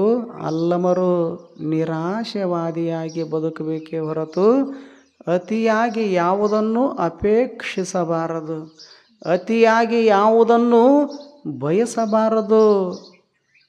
ಗೊತ್ತದ ದುಃಖನ ತುಂಬ್ಯದ ಅದರಿಂದ ಅನ್ನೋದು ಯಾರಿಗೆ ಗೊತ್ತಿಲ್ಲ ಹೇಳಿ? ಸುಖ ಸಿಗೋದು ಕಡಿಮೆ, ಅದರಿಂದ ದುಃಖದ ಪ್ರಮಾಣ ಹೆಚ್ಚದ. ಅದಕ್ಕೆ ಮತ್ತೊಂದು ವಚನದೊಳಗೆ ಹೇಳ್ತಾರೆ ಅವರು, ಏನು? ಸಾಸಿವೆಯಷ್ಟು ಸುಖಕ್ಕೆ ಸಾಗರದಷ್ಟು ದುಃಖ ನೋಡ. ಸುಖ ಎಟ್ಟದ? ನೀವು ಅಡುಗೆ ಮಾಡುವಾಗ ಸಾಸಿವೆ ಕಾಳು ಹಾಕ್ತಿರಲ್ಲ, ಅಷ್ಟು ಸುಖ ಅದ. ದುಃಖ ಎಷ್ಟದ? ಸಾಗರದಷ್ಟು ದುಃಖದ. ಅದಕ್ಕೆ ಅವ್ರಂತಾರ, ನೋಡು, ಮುಟ್ಟು, ಅನುಭವಿಸು, ಆನಂದಿಸು. 4 ಶಬ್ದ. ನೋಡು, ಮುಟ್ಟು, ಅನುಭವಿಸು, ಆನಂದಿಸು. ಆದ್ರೆ ನೋಡಿದ್ದು ಮುಟ್ಟಿದ್ದು ನಂದ ಆಗ್ಬೇಕು ಅಂದು 100 ವರ್ಷದ ಬದುಕು ಹೋಯ್ತು. ಹೇಳ ಹೆಸರಿರಲಾರ್ದಂಗೆ ಹೋಗುತ್ತದೆ. ಅದಕ್ಕೊಂದಿಷ್ಟು ಅತಿಯಾಗಿ ಯಾವುದನ್ನು ಬಯಸಬಾರ್ದಂತ ತಿಳ್ಕೊಂಡು ಅಲ್ಲಮರು ಏನು ಹೇಳಿದ್ರವರು? ಗುಹೇಶ್ವರನೇ ನಿನ್ನ ಗುರಿಯಾಗಿರಬೇಕು.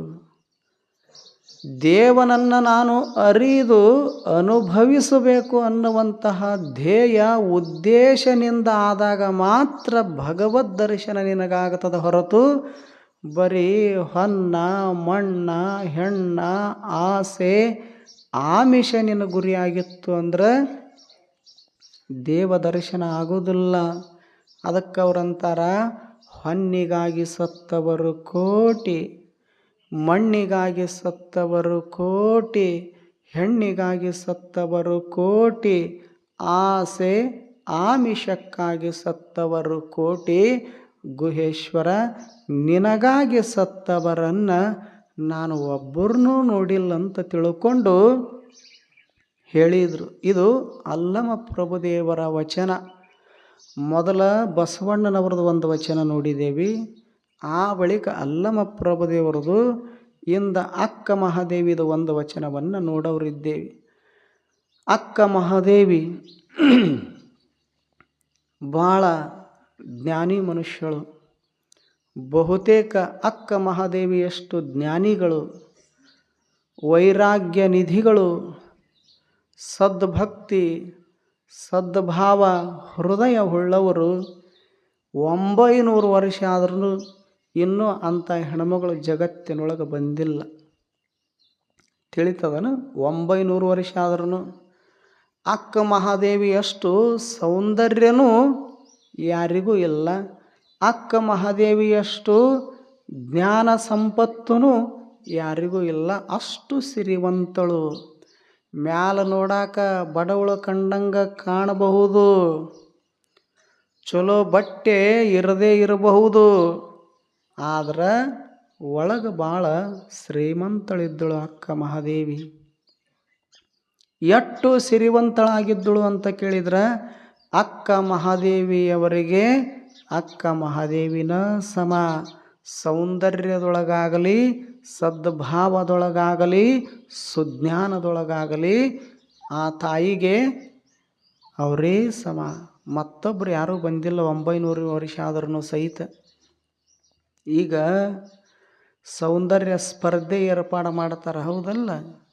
ವಿಶ್ವ ಸುಂದರಿಯರು ಅಂತ ಬರೋದಿಲ್ಲ, ಎಲ್ಲ ದೇಶದವರು ಕೂಡಿ ಒಂದು ಸ್ಪರ್ಧೆ ಏರ್ಪಾಡು ಮಾಡಿರ್ತಾರೆ. ಅದರೊಳಗೆ ಇಂತಿಂಥ ದೇಶದವರು ಜಗತ್ತು ಪ್ರಸಿದ್ಧ ಸೌಂದರ್ಯವತಿಯರು ಅಂತ ತಿಳ್ಕೊಂಡು ಬಿರುದ ಕೊಡ್ತಾರೆ, ಸತ್ಕಾರ ಸನ್ಮಾನ ಮಾಡ್ತಾರೆ. ಅಷ್ಟೇ ಅಲ್ಲ, ಈ ಸಿನಿಮಾದೊಳಗೆ ಬರ್ತಾರೆ, ಹಾಲಿವುಡ್ನ್ಯಾಗ ಬರ್ತಾರೆ, ಸ್ಯಾಂಡಲ್ವುಡ್ನ್ಯಾಗ ಬರ್ತಾರೆ, ಎಲ್ಲದ್ರೊಳಗೂ ಬರ್ತಾರಲ್ಲ. ಇವರು ಈಗಲ್ಲ, ಇನ್ನೂ 100 ವರ್ಷ ಇಂಥವ್ರು ಬಂದ್ರೂ ಸಹಿತ ಅಕ್ಕ ಮಹಾದೇವಿ ಸೌಂದರ್ಯವನ್ನು ಮೀರಿಸುವಂಥವ್ರು ಜಗತ್ತಿನೊಳಗೆ ಇನ್ನು ಮುಂದೂ ಬರೋದಿಲ್ಲ. ಅಷ್ಟು ಸೌಂದರ್ಯ ಕೊಟ್ಟಿದ್ದ ದೇವರು, ಅಷ್ಟೇ ಜ್ಞಾನ ಕೊಟ್ಟಿದ್ದ, ಅಷ್ಟೇ ವೈರಾಗ್ಯವನ್ನು ಕೊಟ್ಟಿದ್ದ ಅಂತಹ ಅಕ್ಕ ಮಹಾದೇವಿ ಭಾಳೇನು ವರ್ಷ ಆಗಿರಲಿಲ್ಲ. ಎಷ್ಟು 18-20 ವರ್ಷದ ತರುಣಿ. ಕೌಶಿಕ ಮಹಾರಾಜ ಒಲದ ಬಂದಿದ್ದ, ರೂಪಕ್ಕೆ ಮನಸೋತಿದ್ದ. ನನ್ನ ಕೈ ಹಿಡಿದಿ ಅಂದ್ರೆ ಸಾಮ್ರಾಜ್ಯದ ಅಧಿಪತ್ಯಕ್ಕೆ ನೀನೇ ಅರಸಳು, ನಿನ್ನ ಕಾಲ ಕೆಳಗ ಸಾಮ್ರಾಜ್ಯದ ಸಂಪತ್ತ ಬಂದು ಬೀಳ್ತದ ನೋಡು, ವಿಚಾರ ಮಾಡು ಅಂತ ಪರಿಪರಿಯಾಗಿ ಬೇಡಿಕೊಂಡ, ವಿನಂತಿ ಮಾಡಿದ. ಒಂದಿಷ್ಟು ಸಹಿತ ಸಂಪತ್ತಿಗಾಗಿ ಮೋಹಿಸಲಿಲ್ಲ. ರಾಜ ಮಹಾರಾಜರಿಗೆ ಮನಸ್ಸು ಮಾಡಲಿಲ್ಲ. ಕಣ್ಣು ಬಿಟ್ಟರೆ ಜಗತ್ತಿನ ತುಂಬೆಲ್ಲ ಚನ್ನಮಲ್ಲಿಕಾರ್ಜುನ ದೇವ. ನೀವು ಕಳೆದ 1 ವಾರದಿಂದ ಯಾವ ಚನ್ನಮಲ್ಲಿಕಾರ್ಜುನ ದೇವಲಿಂಗವನ್ನು ಮೂರ್ತಿ ಪ್ರತಿಷ್ಠಾಪನೆ ಮಾಡಿರಲ್ಲ, ಕಣ್ಣು ತೆರೆದ್ರೆ ಸಾಕು ಇದೇ ದೇವರ. ಮನಸ್ಸಿನ ತುಂಬೆಲ್ಲ ಚನ್ನಮಲ್ಲಿಕಾರ್ಜುನ ದೇವ ತುಂಬಿದ್ದ. ಹೃದಯದೊಳಗೆ ಆ ದೇವನ ಮೇಲೆ ಇರತಕ್ಕಂಥ ಪವಿತ್ರ ಪ್ರೇಮ ಭಾವ, ಭಕ್ತಿ ಭಾವ ತುಂಬಿತ್ತು. ಎಲ್ಲವೂ ಪರಿಶುದ್ಧ. ಯಾವ ವಯಸ್ಸಿನೊಳಗೆ ಮನಸ್ಸು ಕೆಡ್ತದ, ತನು ಕೆಡ್ತದ, ಬುದ್ಧಿ ಕೆಡ್ತದ, ಭಾವ ಕೆಡ್ತದ, ಅದೇ ವಯಸ್ಸಿನೊಳಗೆ ತನು ಕೆಡಲಾರ್ದಂಗೆ, ಮನ ಕೆಡಲಾರ್ದಂಗೆ, ಬುದ್ಧಿ ಕೆಡಲಾರ್ದಂಗೆ, ಭಾವ ಮಲಿನಾಗಲಾರ್ದಂಗೆ ಪರಿಶುದ್ಧಳಾಗಿ ಪರಮ ಪವಿತ್ರಳಾಗಿ ಕಲ್ಯಾಣದೊಳಗೆ ಬಾಳಿ ಬದುಕಿದಳು ಹೆಣ್ಮಗಳು. ಪ್ರಭುದೇವ್ರಂಥ ಪ್ರಭುದೇವರು ಮೊನ್ನೆ ಕೇಳಿರಲ್ಲ, ಜಗತ್ತಿನೊಳಗೆ ಕೆಲವು ದಾರ್ಶನಿಕರು, ಅದರೊಳಗೆ ಅಗ್ರಗಣ್ಯರು ಯಾರು ಅಂತ ಕೇಳಿದ್ರೆ ಅಲ್ಲಮ ಪ್ರಭುದೇವರು. ಅಂಥ ಪ್ರಭುದೇವರು ವಯಸ್ಸಿನೊಳಗೂ ಹಿರಿಯರು, ಅನುಭಾವದೊಳಗೂ ದೊಡ್ಡವರು. ಅಂಥ ಅಲ್ಲಮರು ಶೂನ್ಯ ಸಿಂಹಾಸನ ಪೀಠಾಧೀಶ್ವರರು.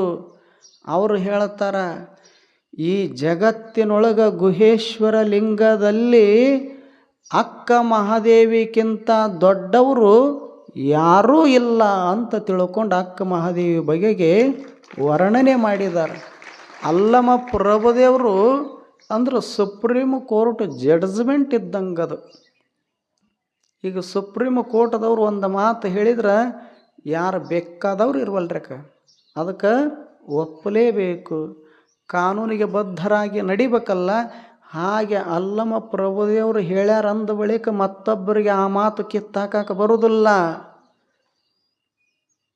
ಅದಕ್ಕೆ ಅವ್ರೇನಂತಾರ, ಅಕ್ಕ ಮಹಾದೇವಿ ಒಬ್ಬಳೇ ನಿಜವಾದ ವಿರಾಗಿಣಿ ಜ್ಞಾನಿ ಅಂತ ತಿಳ್ಕೊಂಡು ಎಲ್ಲ ಶರಣ ಸಂಕುಲ ಕೊಂಡಾಡಿತು. ಅಂಥ ಅಕ್ಕ ಮಹಾದೇವಿಯವರು ಸಾವಿರಾರು ವಚನಗಳನ್ನು ಬರೆದಾರ. ಅದರೊಳಗೆ ಸಂಬಂಧಪಟ್ಟಂಗೆ ಒಂದು ವಚನ ನೋಡೋರದೀವಿ. ಅವರಂತಾರ, ಅಕ್ಕ ಮಹಾದೇವಿಯವರು, ಸಂಘದಿಂದಲ್ಲದೆ ಅಗ್ನಿ ಹುಟ್ಟದು, ಸಂಘದಿಂದಲ್ಲದೆ ಬೀಜ ಮೊಳೆದೋರದು, ಸಂಘದಿಂದಲ್ಲದೆ ಹೂವು ಅರಳದು, ಸಂಘದಿಂದಲ್ಲದೆ ದೇಹ ಆಗದು. ಚನ್ನ ಮಲ್ಲಿಕಾರ್ಜುನ ದೇವಯ್ಯ, ನಿಮ್ಮ ಸಜ್ಜನ ಸದ್ಭಾವಿಗಳ ಸಂಘದಿಂದ ಆನು ಪರಮ ಸುಖಿಯಾಗಿರುತ್ತೇನು. ಎಷ್ಟು ಚಲೋ ವಚನ ಬರದಾಳ. 18-20 ವರ್ಷದ ತರುಣಿ. ಇದು ಯಾರಿಗಾದರೂ ಸಾಧ್ಯದ ಏನು? ಇವು ನಮೂ ಒಂದು ವಚನ ಬರಿ ಅಂದ್ರೆ ಇವು ಕುಂಡಿದ್ದ ವಚನ ಆಗೋದಿಲ್ಲ. ವಚನ ಯಾವಾಗ ಬರೀಬೇಕು? ಈ ಸರಸಾಕ ಸಮಯ ಸಾಲವಲ್ದು, ಸರಸೋದು ಅದು ಮೊಬೈಲ್ ಅಂತದು. ಎಷ್ಟು ಸರಸ್ ನೀನು. ನನಗೆ ಒಮ್ಮೆ ಬ್ಯಾಡಾಗಿ ಸರಸಬಾರದ ಜಾಗಕ್ಕೆ ಸರಿಸಿದೆ ಅಂದ್ರೆ ನೀವು ಹಳ್ಳಿ ಬರೋದಿಲ್ಲ. ಆದರೂ ಅದರ ಮಾತು ಯಾರೂ ಕೇಳಿಲ್ಲ. ಅಕ್ಕ ಮಹಾದೇವಿ ಏನು ಅದ್ಭುತ! ಇದು ಒಂದು ವಚನ ಸಾಕು ಭವ್ಯವಾದ ಬದುಕು ಸಾಗಿಸಲಿಕ್ಕೆ. ಅವ್ರಂತಾರ, ಸಂಘದ ಬಗ್ಗೆ ಹೇಳ್ತಾರೆ, ನೀ ಎಂಥವ್ರ ಸಂಘ ಮಾಡಿದ್ರೆ ನಿನ್ನ ಜೀವನ ಹೇಗಾದೀತು.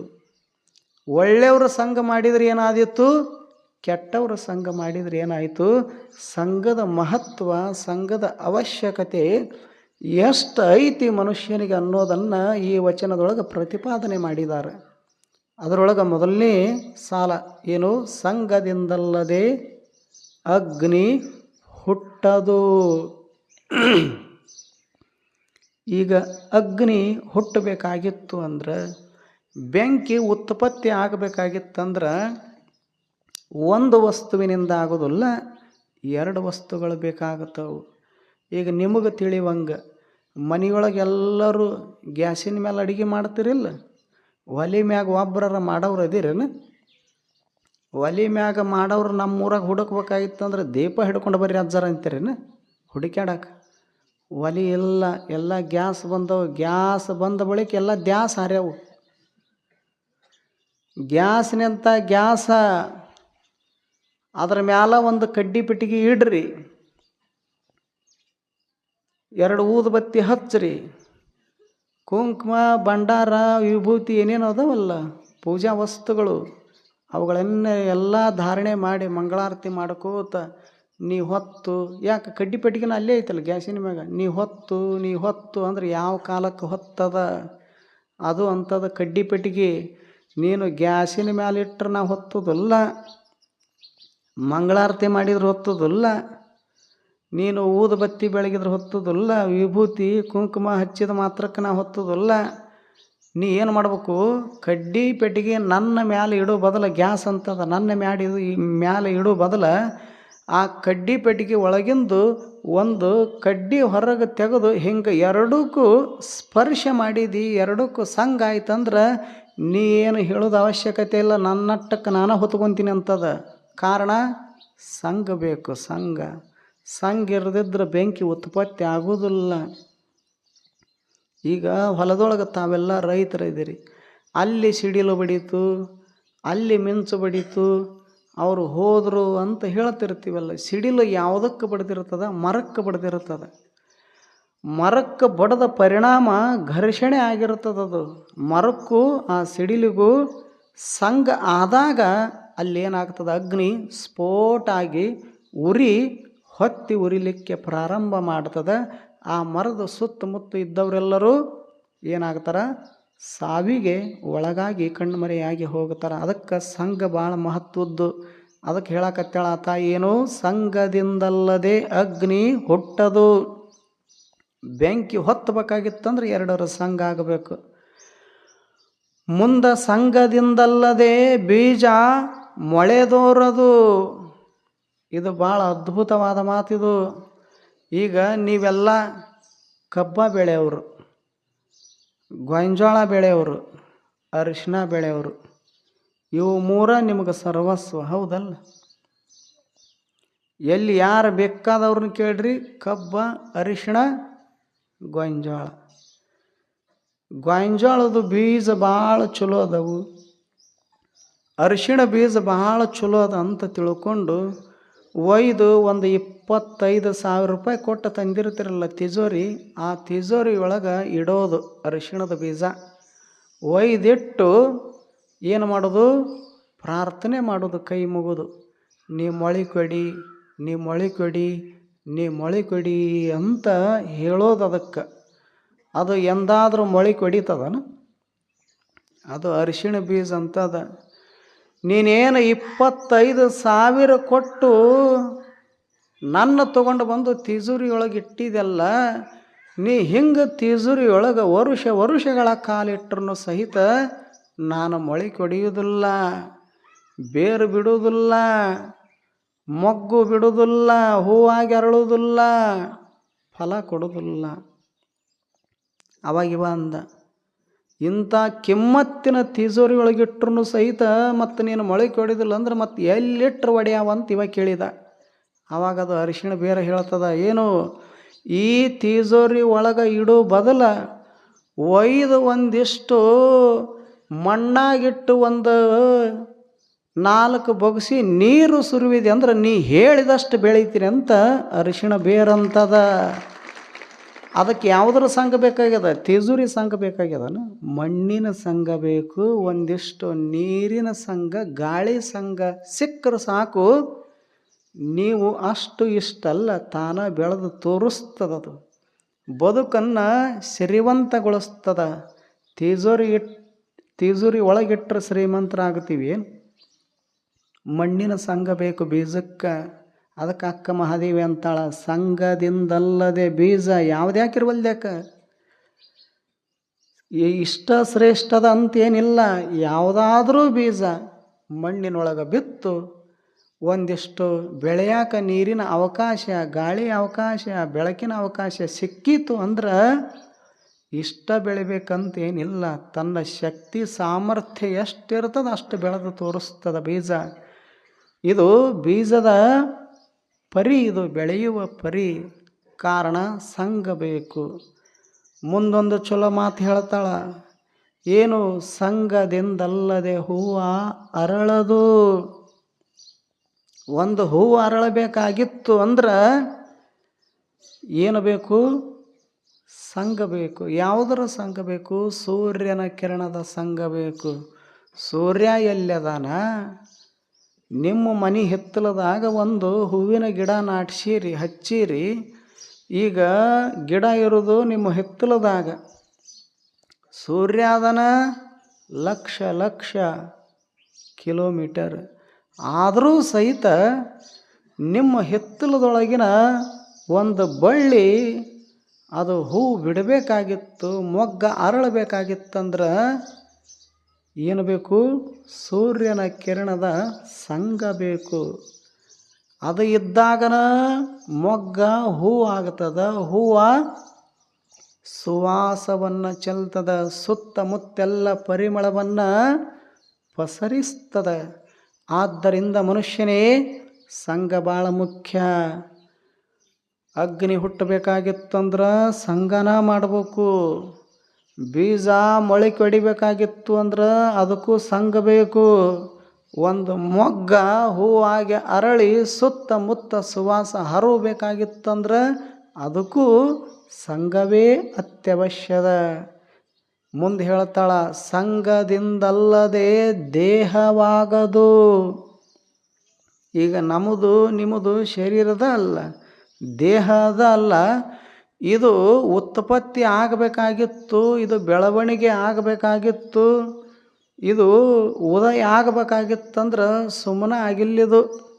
ಮ್ಯಾಲಿದ್ದ ಬಂದದನು ಶರೀರ, ಯಾರ್ದು ಬಂದಿಲ್ಲ. 2ರ ಸಂಘ, 5ರ ಸಂಘ. ಯಾವುದರ ಸಂಘದಿಂದಾಗ್ಯದ ಇದು ಶರೀರ? ಪಂಚಭೂತಗಳ ಸಂಘದಿಂದಾಗ್ಯದ. ಪೃಥ್ವಿ, ಅಪ್ಪು, ತೇಜ, ವಾಯುವು, ಆಕಾಶ. ಇವು 5ರ ಸಂಘದಿಂದ ಈ ದೇಹ ರಚನೆ ಆಗ್ಯದ. ಭೂಮಿ, ಮಣ್ಣು, ನೀರು, ಗಾಳಿ, ಬೆಳಕ, ಆಕಾಶ ಏನದವಲ್ಲ ಪಂಚಭೂತಗಳು, ಇವುಗಳಿಂದ ಈ ಶರೀರ ರಚನೆ ಆಗ್ಯದ. ಇವುಗಳ ಸಂಘ ಆಗದಿದ್ರೆ ಶರೀರ ರಚನೆ ಆಗೋದಿಲ್ಲ, ದೇಹ ಸೃಷ್ಟಿ ಆಗೋದಿಲ್ಲ.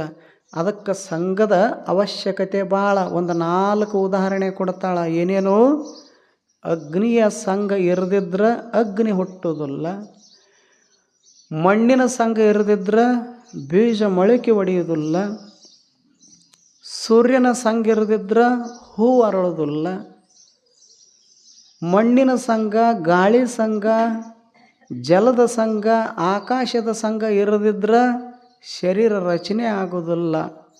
ಹೇಗೋ ಹಾಗೆ ಒಳ್ಳೆಯವರ ಸಂಘ, ಜ್ಞಾನಿಗಳ ಸಂಘ, ಅನುಭಾವಿಗಳ ಸಂಘ ನಾವು ಮಾಡದೇ ಇದ್ರೆ ನಮ್ಮ ಬದುಕು ಸಹಿತ ಹೂವಿನಂಗೆ ಅರಳುವುದಿಲ್ಲ ಅನ್ನುವಂಥ ಮಾತನ್ನು ಅಕ್ಕ ಮಹಾದೇವಿ ಹೇಳಕತ್ಯಾಳ.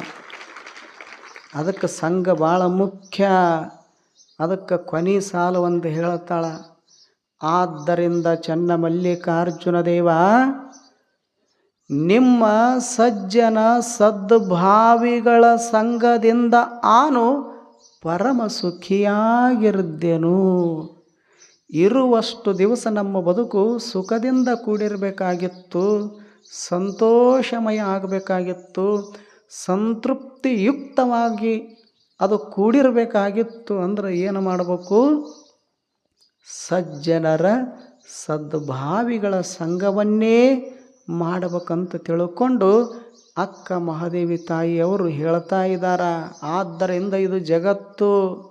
ಊರಂದ ಬಳಿಕ ಎಲ್ಲರೂ ಜ್ಞಾನಿಗಳ ಇರ್ತಾರ ಅಂತೇನಿಲ್ಲ, ಎಲ್ಲರೂ ದಾನ ಧರ್ಮ ಮಾಡೋರ ಇರ್ತಾರ ಅಂತೇನಿಲ್ಲ, ಎಲ್ಲರೂ ಧರ್ಮದ ಹಾದಿಯೊಳಗೆ ನಡೀತಾರಂತೇನಿಲ್ಲ. ಊರಂದ ಬಳಿಕ ಕೆಲವರು ಧರ್ಮದ ಮಾರ್ಗದೊಳಗೆ ನಡೆಯೋರು ಇರ್ತಾರೆ, ಇನ್ನು ಕೆಲವರು ಅಧರ್ಮದ ಪಥದೊಳಗೆ ನಡೀತಿರ್ತಾರೆ. ಕೆಲವರು ಒಳ್ಳೆಯದು ಕೇಳಿ ನೋಡಿ ಮುಟ್ಟಿ ಬದುಕ್ತಿರ್ತಾರೆ, ಇನ್ನು ಕೆಲವರು ಕೆಟ್ಟದ್ದನ್ನೇ ನೋಡ್ತಿರ್ತಾರೆ, ಕೆಟ್ಟದ್ದನ್ನೇ ಕುಡಿತಿರ್ತಾರೆ, ಕೆಟ್ಟ ಕಾರ್ಯಗಳನ್ನೇ ಮಾಡ್ತಿರ್ತಾರೆ. ಎಲ್ಲರೂ ಇರ್ಬೇಕಂತೇನಿಲ್ಲ, ಅವರು ಇರ್ತಾರೆ, ಇವರು ಇರ್ತಾರೆ, ಎಲ್ಲರೂ ಇರೋರೇ ಊರಂದ ಬಳಿಕ. ಈಗ ಶಾಲೆ ಅಂದ ಬಳಿಕ ಎಲ್ಲ ಮಕ್ಕಳು ಡಿಸ್ಟಿಂಕ್ಷನ್ನ ಪಾಸ್ ಆಗ್ತಾರಂತ ಎಲ್ಲಿ ಅದು? ಹೆಚ್ಚ ಕಡಿಮೆ ಇರೋದಿಲ್ಲ. ಒಬ್ಬರು 90 ತೊಗೊಂಡ್ರೆ ಇನ್ನೊಬ್ರು 80, ಇನ್ನೊಬ್ರು 80 ತೊಗೊಂಡ್ರೆ ಇನ್ನೊಬ್ರು 70. ಹಿಂಗೆ ಎಲ್ಲರೂ ಕೂಡಿದಾಗನ ಒಂದು ಶಾಲೆ ಆಗ್ತದೆ. ಎಲ್ಲರೂ ಒಂದೇ ತೆರನಾಗಿ ಇರೋದಿಲ್ಲ, ಎಲ್ಲರೂ ಕೂಡಿದ್ದಾಗನ ಒಂದು ಶಾಲೆ. ಎಲ್ಲ ಹೂಗಳು ಕೂಡಿ ಬೆಳೆದಾಗನ ಒಂದು ಹೂವಿನ ತೋಟ ಆಗ್ತದೆ. ಹೇಗೋ ಎಲ್ಲರೂ ಕೂಡಿರುವಂಥದ್ದೇ ಈ ಜಗತ್ತ. ಈಗ ತಲೆ ಐತಲ್ಲ, ತಲೆ ಐತೋ ಏನಿಲ್ಲ? ಈ ಶಬ್ದ ತಿಳಿತದ ನಿಮಗೆ? ಧಾರವಾಡ ಭಾಷೆ ಇದು. ಎಲ್ಲ ಭಾಳ ಚಲೋ ರೀ. ಮನುಷ್ಯ ತಲೆನ ಇಲ್ಲ, ಅವಂಗೆ ತಲೆ ಇಲ್ಲ ಅಂದ್ರೇನು? ತಲೆ ಅದ, ತಲೆ ಒಳಗೆ ಬುದ್ಧಿಲ್ಲ ಅಂತ ಇದರ ಅರ್ಥ. ಹಂಗೆ ತಲೆ ಅದ ಅಲ್ಲ, ಈ ತಲೆಯೊಳಗೆ ಕೂದಲದಾವು.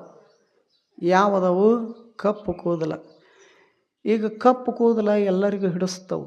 ಮಜಾ ಹೆಂಗದ ನೋಡ್ರಿ, ವಿಚಿತ್ರ ಹೆಂಗದ ಜಗತ್ತಿನ ಮನಸ್ಥಿತಿ. ಕಪ್ಪು ಕೂದಲ ಹಿಡಿಸ್ತವು, ಆದ್ರೆ ಕಪ್ಪು ಹೊರ ಇದ್ರೆ ಹಿಡಿಸೋದಿಲ್ಲ. ತಿಳಿತನ? ನಮ್ಮ ತಲೆನ ಕಪ್ಪು ಕೂದಲಿದ್ರೆ ನಡೀತದ ನಮ್ಗೆ. ಆದ್ರೆ ಒಬ್ಬ ಯುವತಿಗೆ, ತರುಣಿಗೆ, ಹೆಣ್ಮಗಳಿಗೆ ಕಪ್ಪು ಹೊರ ತೊಗೊಂಡು ಬಂದ್ರೆ ತೋರಿಸ್ರಿ. ಮಸಿ ಅರಿವಿ ಬೇರೆ ಅಲ್ಲ, ಅವ ಬೇರೆ ಅಲ್ಲ, ಅಂಥವನಿಗೆ ಕಟ್ಟಾಕತ್ತೀರ ನೀವು ಅಂತಾಳಾಕಿ ಹೆಣ್ಮಗಳು. ಅವಾಗ ಅನ್ಬೇಕು, ಮತ್ತು ನಿನ್ನ ತಲೆಯಾಗ ಕಪ್ಪು ಕೂದಲದವಲ್ಲ, ಒಂದಿಟ್ಟು ಬಿಳಿ ಬಣ್ಣ ಹಚ್ಚುವ ಅಂತ ಅನ್ರಿ. ಕಪ್ಪು ಇದ್ರೆ ಹಿಡಿಸ್ತದ ಕೆಲವರಿಗೆ, ಬಿಳಿ ಇದ್ರೆ ಹಿಡಿಸೋದಿಲ್ಲ. ಮತ್ತು ಬಿಳಿ ಆಗಲಾರ್ದ ತಲೆ ಒಂದರ ಅದವನು ಜಗತ್ನ್ಯಾಗ. ಸ್ವಾಮಿಗಳದು ಇಲ್ಲ, ನೀವು ಭಾಳ ಪವಾಡ ಪುರುಷರು, ಲಿಂಗ ಪೂಜೆ ಮಾಡೋರು, ಜಪ ತಪ ಮಾಡೋರು, ನಿಮ್ಮದು ಬೆಳಗಾಗಬಾರ್ದಾಗಿತ್ತು, ಕಪ್ಪ ಇರ್ಬೇಕಾಗಿತ್ತು ಅಂದ್ರೆ ನನಗೆ ಹೇಳೋ ಬದಲು ಕೂದಲಕ್ಕೆ ಹೇಳಿಬಿಡ್ರಲ್ಲ. ಯಾರ ತಲೆ ಆದ್ರೆ ಏನು? ಸ್ವಾಮಿಗಳು ತಲೆ ಆದರೂ ಬೆಳಗಾಗೋದ, ಭಕ್ತರ ತಲೆ ಆದರೂ ಬೆಳಗಾಗೋದ, ಶ್ರೀಮಂತರದು ಬೆಳಗಾಗೋದ, ಬಡವ್ರದ್ದು ಬೆಳಗಾಗೋದ. ಯಾಕೆ? ತಲೆ ಗುಣಧರ್ಮಂಗದ. ವಯಸ್ಸಿರೋ ತನಕ ಕಪ್ಪ, ವಯಸ್ಸಾದ ಬಳಿಕ ಬಿಳಿ ಆಗೋದ. ಯಾರು ಆಗೋದಿಲ್ಲ ಅಂತೀರಿ? ಮತ್ತು ಇಟ್ಟು ಹುಚ್ಚು ಹಿಡ್ದದಲ್ಲ ಜಗತ್ತಿನ ಜನಗಳಿಗೆ. ಕಪ್ಪಿದ್ರೆ ಭಾಳ ಚಲೋ. ತಲೆಯಾಗ ಬೆಳ್ಳಗಾದವು ಅಂದ್ರೆ ಹಿಡಿಸೋದಿಲ್ಲ. ಕೆಲವು ಮಂದಿಗೆ ವಾರಕ್ಕೊಮ್ಮೆ ಹೇರ್ ಡ್ರೈಯರ್ ಹಚ್ಕೊತಾರೆ. ಇವನಿಗೆ 75 ಆಗಿರ್ತಾವೆ, ಅದನ್ನು ಹಚ್ಕೊಂಡ್ರೆ 25 ಆಕವನು, ಮತ್ತು ಉಲ್ಟಾ ಬರ್ತಾವನು ವಯಸ್ಸು. ಹಚ್ಚಿದಾಗ ಒಂದು ವಾರ ಮಸ್ತ್ ಮಜಾದಾಗ ಇರ್ತಾನೆ, ಹೆಂಗೆ ತಿರುಗಾಡ್ತಿರ್ತಾನೆ ಊರಾಗ. ಅವಂಗೆ ಅನಿಸಿರ್ತದ, ಒಬ್ಬನಿಗೆ, ಊರು ಜನರಿಗೆಲ್ಲ ಅವನಿಗೆ ಅನಿಸಿರ್ತದ. 75 ಆದ್ರೆ ಏನಾಯಿತು, ನನ್ನ ತಲೆ ಕಪ್ಪದ, ಯಾಕೆ ಬಣ್ಣ ಹಚ್ಕೊಂಡು ಬಂದೀನಿ, ನನಗೆ 25 ಅಂತ ಜೋಶ್ನ್ಯಾಗ ಅಡ್ಡಾಡ್ತಿರ್ತಾನೆ. ಊರು ಜನರು ಅಲ್ಲೋ ಮೊನ್ನೆರ ಎಲ್ಲ ಬೆಳ್ಳಗಾಗಿ 75 ಅಂತ ತಿಳ್ಕೊಂಡಿದ್ದೆ, ಮತ್ತು 25 ಬಂದಿದ್ದಿಲ್ಲ ಅಂತ ಊರು ಜನ ಅಂತಾರ. ಕೂದಲು ಅನ್ನೋದಿಲ್ಲ, ಇನ್ನು ಒಂದು ವಾರ ತಡಿ, ಮತ್ತೆ 75 ಅಂತ ಅವು ಅಂತವು. ಯಾಕೆ? ಒಂದು ವಾರದಾಗ ಹೋಗ್ತದದು ಬೆಳಗಾಗೋದ. ಒಬ್ಬ ಅಜ್ಜಿ ಇದ್ಲು, 75 ವರ್ಷದ ಮುದುಕಿ ಆಯಿ. ಈ ಇಲೆಕ್ಷನ್ ಬರ್ತಾವಲ್ಲ ಗ್ರಾಮ ಪಂಚಾಯ್ತಿವು, ಓಟ್ ಹಾಕಕ್ಕೆ ಹೋಗಿದ್ಲು ಊರಾಗ. ಆದ್ರೆ ಅಜ್ಜಿಗೆ, ಆಯಿಗೆ ಹುಚ್ಚು ಬಾಳಿತ್ತು. ಎದ್ರದು? ತಲೆಗೆ ಬಣ್ಣ ಹಚ್ಚೋದು. ಬೆಳ್ಳಗಾದ್ರೆ ಹಿಡಿಸ್ತಿದ್ದಿಲ್ಲ ಕೂದಲ. ಯಾವಾಗಲೂ ಕಪ್ಪಿರ್ಬೇಕಂತ ಆಸೆ ಇತ್ತು, ಅಪೇಕ್ಷೆ. ಇಂಥಾಕಿ ಒಬ್ಬಾಕಿ ಆಯಿ ಎಲ್ಲಿಗೆ ಹೋಗಿದ್ಲು? ಓಟ್ ಹಾಕಕ್ಕೆ ಹೋಗಿದ್ಲು. ಓಟ್ ಹಾಕಿದ ಬಳಿಕ ಅವ್ರು ಏನು ಮಾಡ್ತಾರೆ, ಅಲ್ಲಿದ್ದವರು ಬೆರಳಿಗೇನು ಮಾಡ್ತಾರೆ? ಅದಿರೋ ಏನು ಹೋಗಿರು? ಬೆರಳಿಗೇನು ಹಚ್ತಾರ? ಹಾಕಿ ಬಂದಿರಲ್ಲ, ಮಸಿ ಹಚ್ತಾರಿಲ್ಲ, ಕಪ್ಪು ಮಸಿ ಹಚ್ತಾರೆ. ಯಾವಾಗ ಕಪ್ಪು ಮಸಿ ಹಚ್ಚಿದ್ರು ಕೇಳಿದ್ಲ ಆಯಿ. ಯಾಕೆ? ಈಕೆಗೆ ಕಪ್ಪು ಮಸಿ ಹಚ್ಕೊಂಡು ಗೊತ್ತಿತ್ತಲ್ಲ ತಲೆಗೆ, ಕೇಳಿಲ್ಲ ಆ ಮಸಿ ಹಚ್ಚವನಿಗೆ. ಇದು ಮಸಿ ಹಚ್ಚಿದೆಯಲ್ಲಪ್ಪ ಕಪ್ಪಂದು, ಇದು ಎಷ್ಟು ದಿವಸಕ್ಕೆ ಹೋಗುತ್ತಾ ಅಂತ ಕೇಳಿದಳು. ಅವ ಅಂದ, ಕನಿಷ್ಠ ಪಕ್ಷ ಒಂದು 3 ತಿಂಗಳರ ಬೇಕಾದ ಹೋಗಾಕ ಅಂತ ಅವ ಹೇಳಿದ. ತಲೆಯಾಗ ಬಂತು ನೋಡ್ರಿ ವಿಚಾರ. ನಾನು ಹೇರ್ ಡ್ರೈಯರ್ ಹಚ್ಚಿದೆ ಅಂದ್ರೆ ಈ ಸಂಡೆ ಹಚ್ಚಿದ್ದೆ ಅಂದ್ರೆ ಮುಂದಿನ ಸಂಡೆಗೆ ಹೋಗೇ ಬಿಟ್ಟಿರ್ತದೆ. ಹಚ್ಚಿ ಹಚ್ಚಿ ಹಚ್ಚಿ ಹಚ್ಚಿ ಸಾಕಾಗ್ಯದ ಈ ಬಣ್ಣನ. ವಾರನ ಕೂಡ ನೀರು ಕುಡಿಲಾರ್ದಂಗೆ ಬರ್ತದೆ. ಅದಕ್ಕೆ ಎಷ್ಟು ವಾರ ಅಂತ ಹಚ್ಚಲಿ, ಮತ್ತಿದು 3 ತಿಂಗಳಿಗೆ ಹೋಗುತ್ತಂದ್ರೆ ಅಜ್ಜಿ ಒಂದು ಚಲೋ ಮಾತು ಹೇಳ್ತಾಳೆ. ಎಂದು ಹೇಳೋದಿಲ್ಲ, ನಾಳೆಗೆ ಬರ್ರಿ. ನಾ ಏನು ಹೇಳೋದಿಲ್ಲ, ಆಕಿನ ಹೇಳ್ತಾಳೆ. ಇಲ್ಲಿವರೆಗೂ ಶಾಂತ ಚಿತ್ತರಾಗಿ ಆಲಿಸಿದಿರಿ. ಇವತ್ತು ಭಾಳ ಚಂದ ಕುಂತೀರಿ. ಹಿಂಗೆ ಕುಂತ್ರೆ ಜಾಗ ಸಾಲೋದಿಲ್ಲ ನಿಮ್ಮದಿದೆ.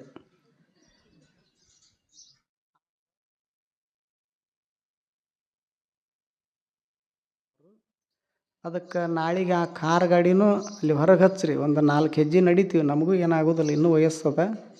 ಅದನ್ನು ಹೊರಗೆ ಹಚ್ಚಿರಿ. ಆ ಕಡೆಗೆ ಎಲ್ಲಾರ ಅಲ್ಲಿ ಒಂದಿಷ್ಟು ಕೂಡಿಸು ವ್ಯವಸ್ಥೆ ಮಾಡಿರಿ. ಒಂದು ವಿನಂತಿ ಏನಂದ್ರೆ, ನಿಮ್ಮಲ್ಲಿ ಆಗಲ್ಲಿ ಹೇಳಿದ್ವಲ್ಲ, ಒಬ್ರು ಏನು ಮಾಡ್ತಾರೆ ಅದನ್ನು, ಇವತ್ತು ನಿಮಗೆ ಪ್ರಸಾದ 4ನೇ ದಿವಸದ ಉಪ್ಪಿಟ್ಟ ಕಾಯಕತ್ತದ. ಯಾವಾಗ ಬರ್ತಾರೆ ಬರಲಿ ಅವ್ರು ಅಂತ. ಅದಕ್ಕೆ ಒಂದು ವಿನಂತಿ ಏನದ ಅಂದ್ರೆ, ಮನುಷ್ಯನ ಮನಸ್ಸು ವಿಭಿನ್ನವಾದದ್ದನ್ನು ಬಯಸ್ತದೆ. ಅದಕ್ಕೆ ಯಾರು ಪ್ರಸಾದ ಮಾಡಿಸೋರು ಇದಿರಲ್ಲ, ಪ್ರಸಾದ ಮಾಡಿಸಿ ಸಂತೋಷಪಟ್ಟವರು ಜಗತ್ತಿನೊಳಗೆ ಬೇರೆ ಯಾರೂ ಅಲ್ಲ, ಸಂತರು, ಶರಣರು, ಸಾಧು, ಸತ್ಪುರುಷರು. ಅದಕ್ಕೆ ಯಾರು ಪ್ರಸಾದ ಮಾಡಿಸ್ತಿರಲ್ಲ, ಅದಕ್ಕೆ ಬೇರೆ ಬೇರೆ ಥರದ ಪ್ರಸಾದವನ್ನು ನೀವು ಮಾಡಿಸಿದ್ರೆ ಉಂಡು ಏನು ಮಾಡ್ತಾರೆ, ಎಲ್ಲರೂ ಭಕ್ತರು ಸಂತೋಷ ಪಡ್ತಾರೆ. ಸುಮ್ಮ ಒಂದು 4 ಜನ ಹೊರಟಿದ್ರು. ಇವತ್ತೇನಿತ್ತು ಪ್ರಸಾದ ಅಂತ ಕೇಳಿದ್ವಿ. ಏನಿಲ್ಲರಿ, ಅದ ಉಪ್ಪಿಟ್ಟು. ಇಲ್ಲಿ ಸಂಜೆ ಮಾಡಿ ನಮ್ಮ ಬಿಜಾಪುರಕ್ಕೆ ಹೋಗಿರ್ತೀವಿ, ಅಲ್ಲೊಂದು ಪ್ರವಚನ ಐತಿ, ಭಾಳ ಹೈರಾಣ ಐತಿ ನಮ್ಮದು ಬಾಳೆವು. ಈಗ ಸಂಜೆ 5ಕ್ಕೆ ಆತನ ಮತ್ತೆ ಒಮ್ಮೊಮ್ಮೆ ತಲೆ ಯಾಕಾರ ಹ್ಞೂ ಅಂದಿನಪ್ಪ ಅಂತ ಓಡಿ ಹೋಗ್ಬೇಕು ಅನಿಸುತ್ತೆ. ಓಡಿ ಹೋದ್ರೆ ಬಿಡ್ಬೇಕಲ್ಲ, ನೀವು ಹಿಡ್ಕೊಂಡು ಬರ್ತೀರಿ. ಮೊದಲು ಯಾಕೆ ಹ್ಞೂ ಅಂದ್ರಿ, ಈಗ ಯಾಕೆ ಕೈ ಕೊಟ್ರಿ ಅಂತ. ಅದ್ರ ಸಲುವಾಗಿ ಉಳಿದೀವಿ. ಮತ್ತು ಸಂಜೆಗೆ ವಿಜಯಪುರಕ್ಕೆ ಹೋಗ್ಬೇಕು ಪ್ರವಚನ ಹೇಳಕ್ಕೆ. ಅಲ್ಲಿ ಬರ್ರಿ, ಬಂದಾರ ಕೆಲವರು ದಿವಸ ಬರ್ತಾರೆ, ಒಂದು ಇಬ್ಬಿಬ್ಬರು ನಮ್ಮ ಜೊತೆಗೆ. 1 ತಿಂಗಳ ಅವ್ರು ಏನು ಮಾಡ್ಯಾರ ಗೊತ್ತದನು, ದಾಸೋಹಕ್ಕೆ ಇಷ್ಟು ಅಂತ ಮಾಡ್ಯಾರ. ಅವರು ಇಷ್ಟು ಭಕ್ತಿ ಕಾಣಿಕೆ ಅಂತ ಮಾಡ್ಯಾರ.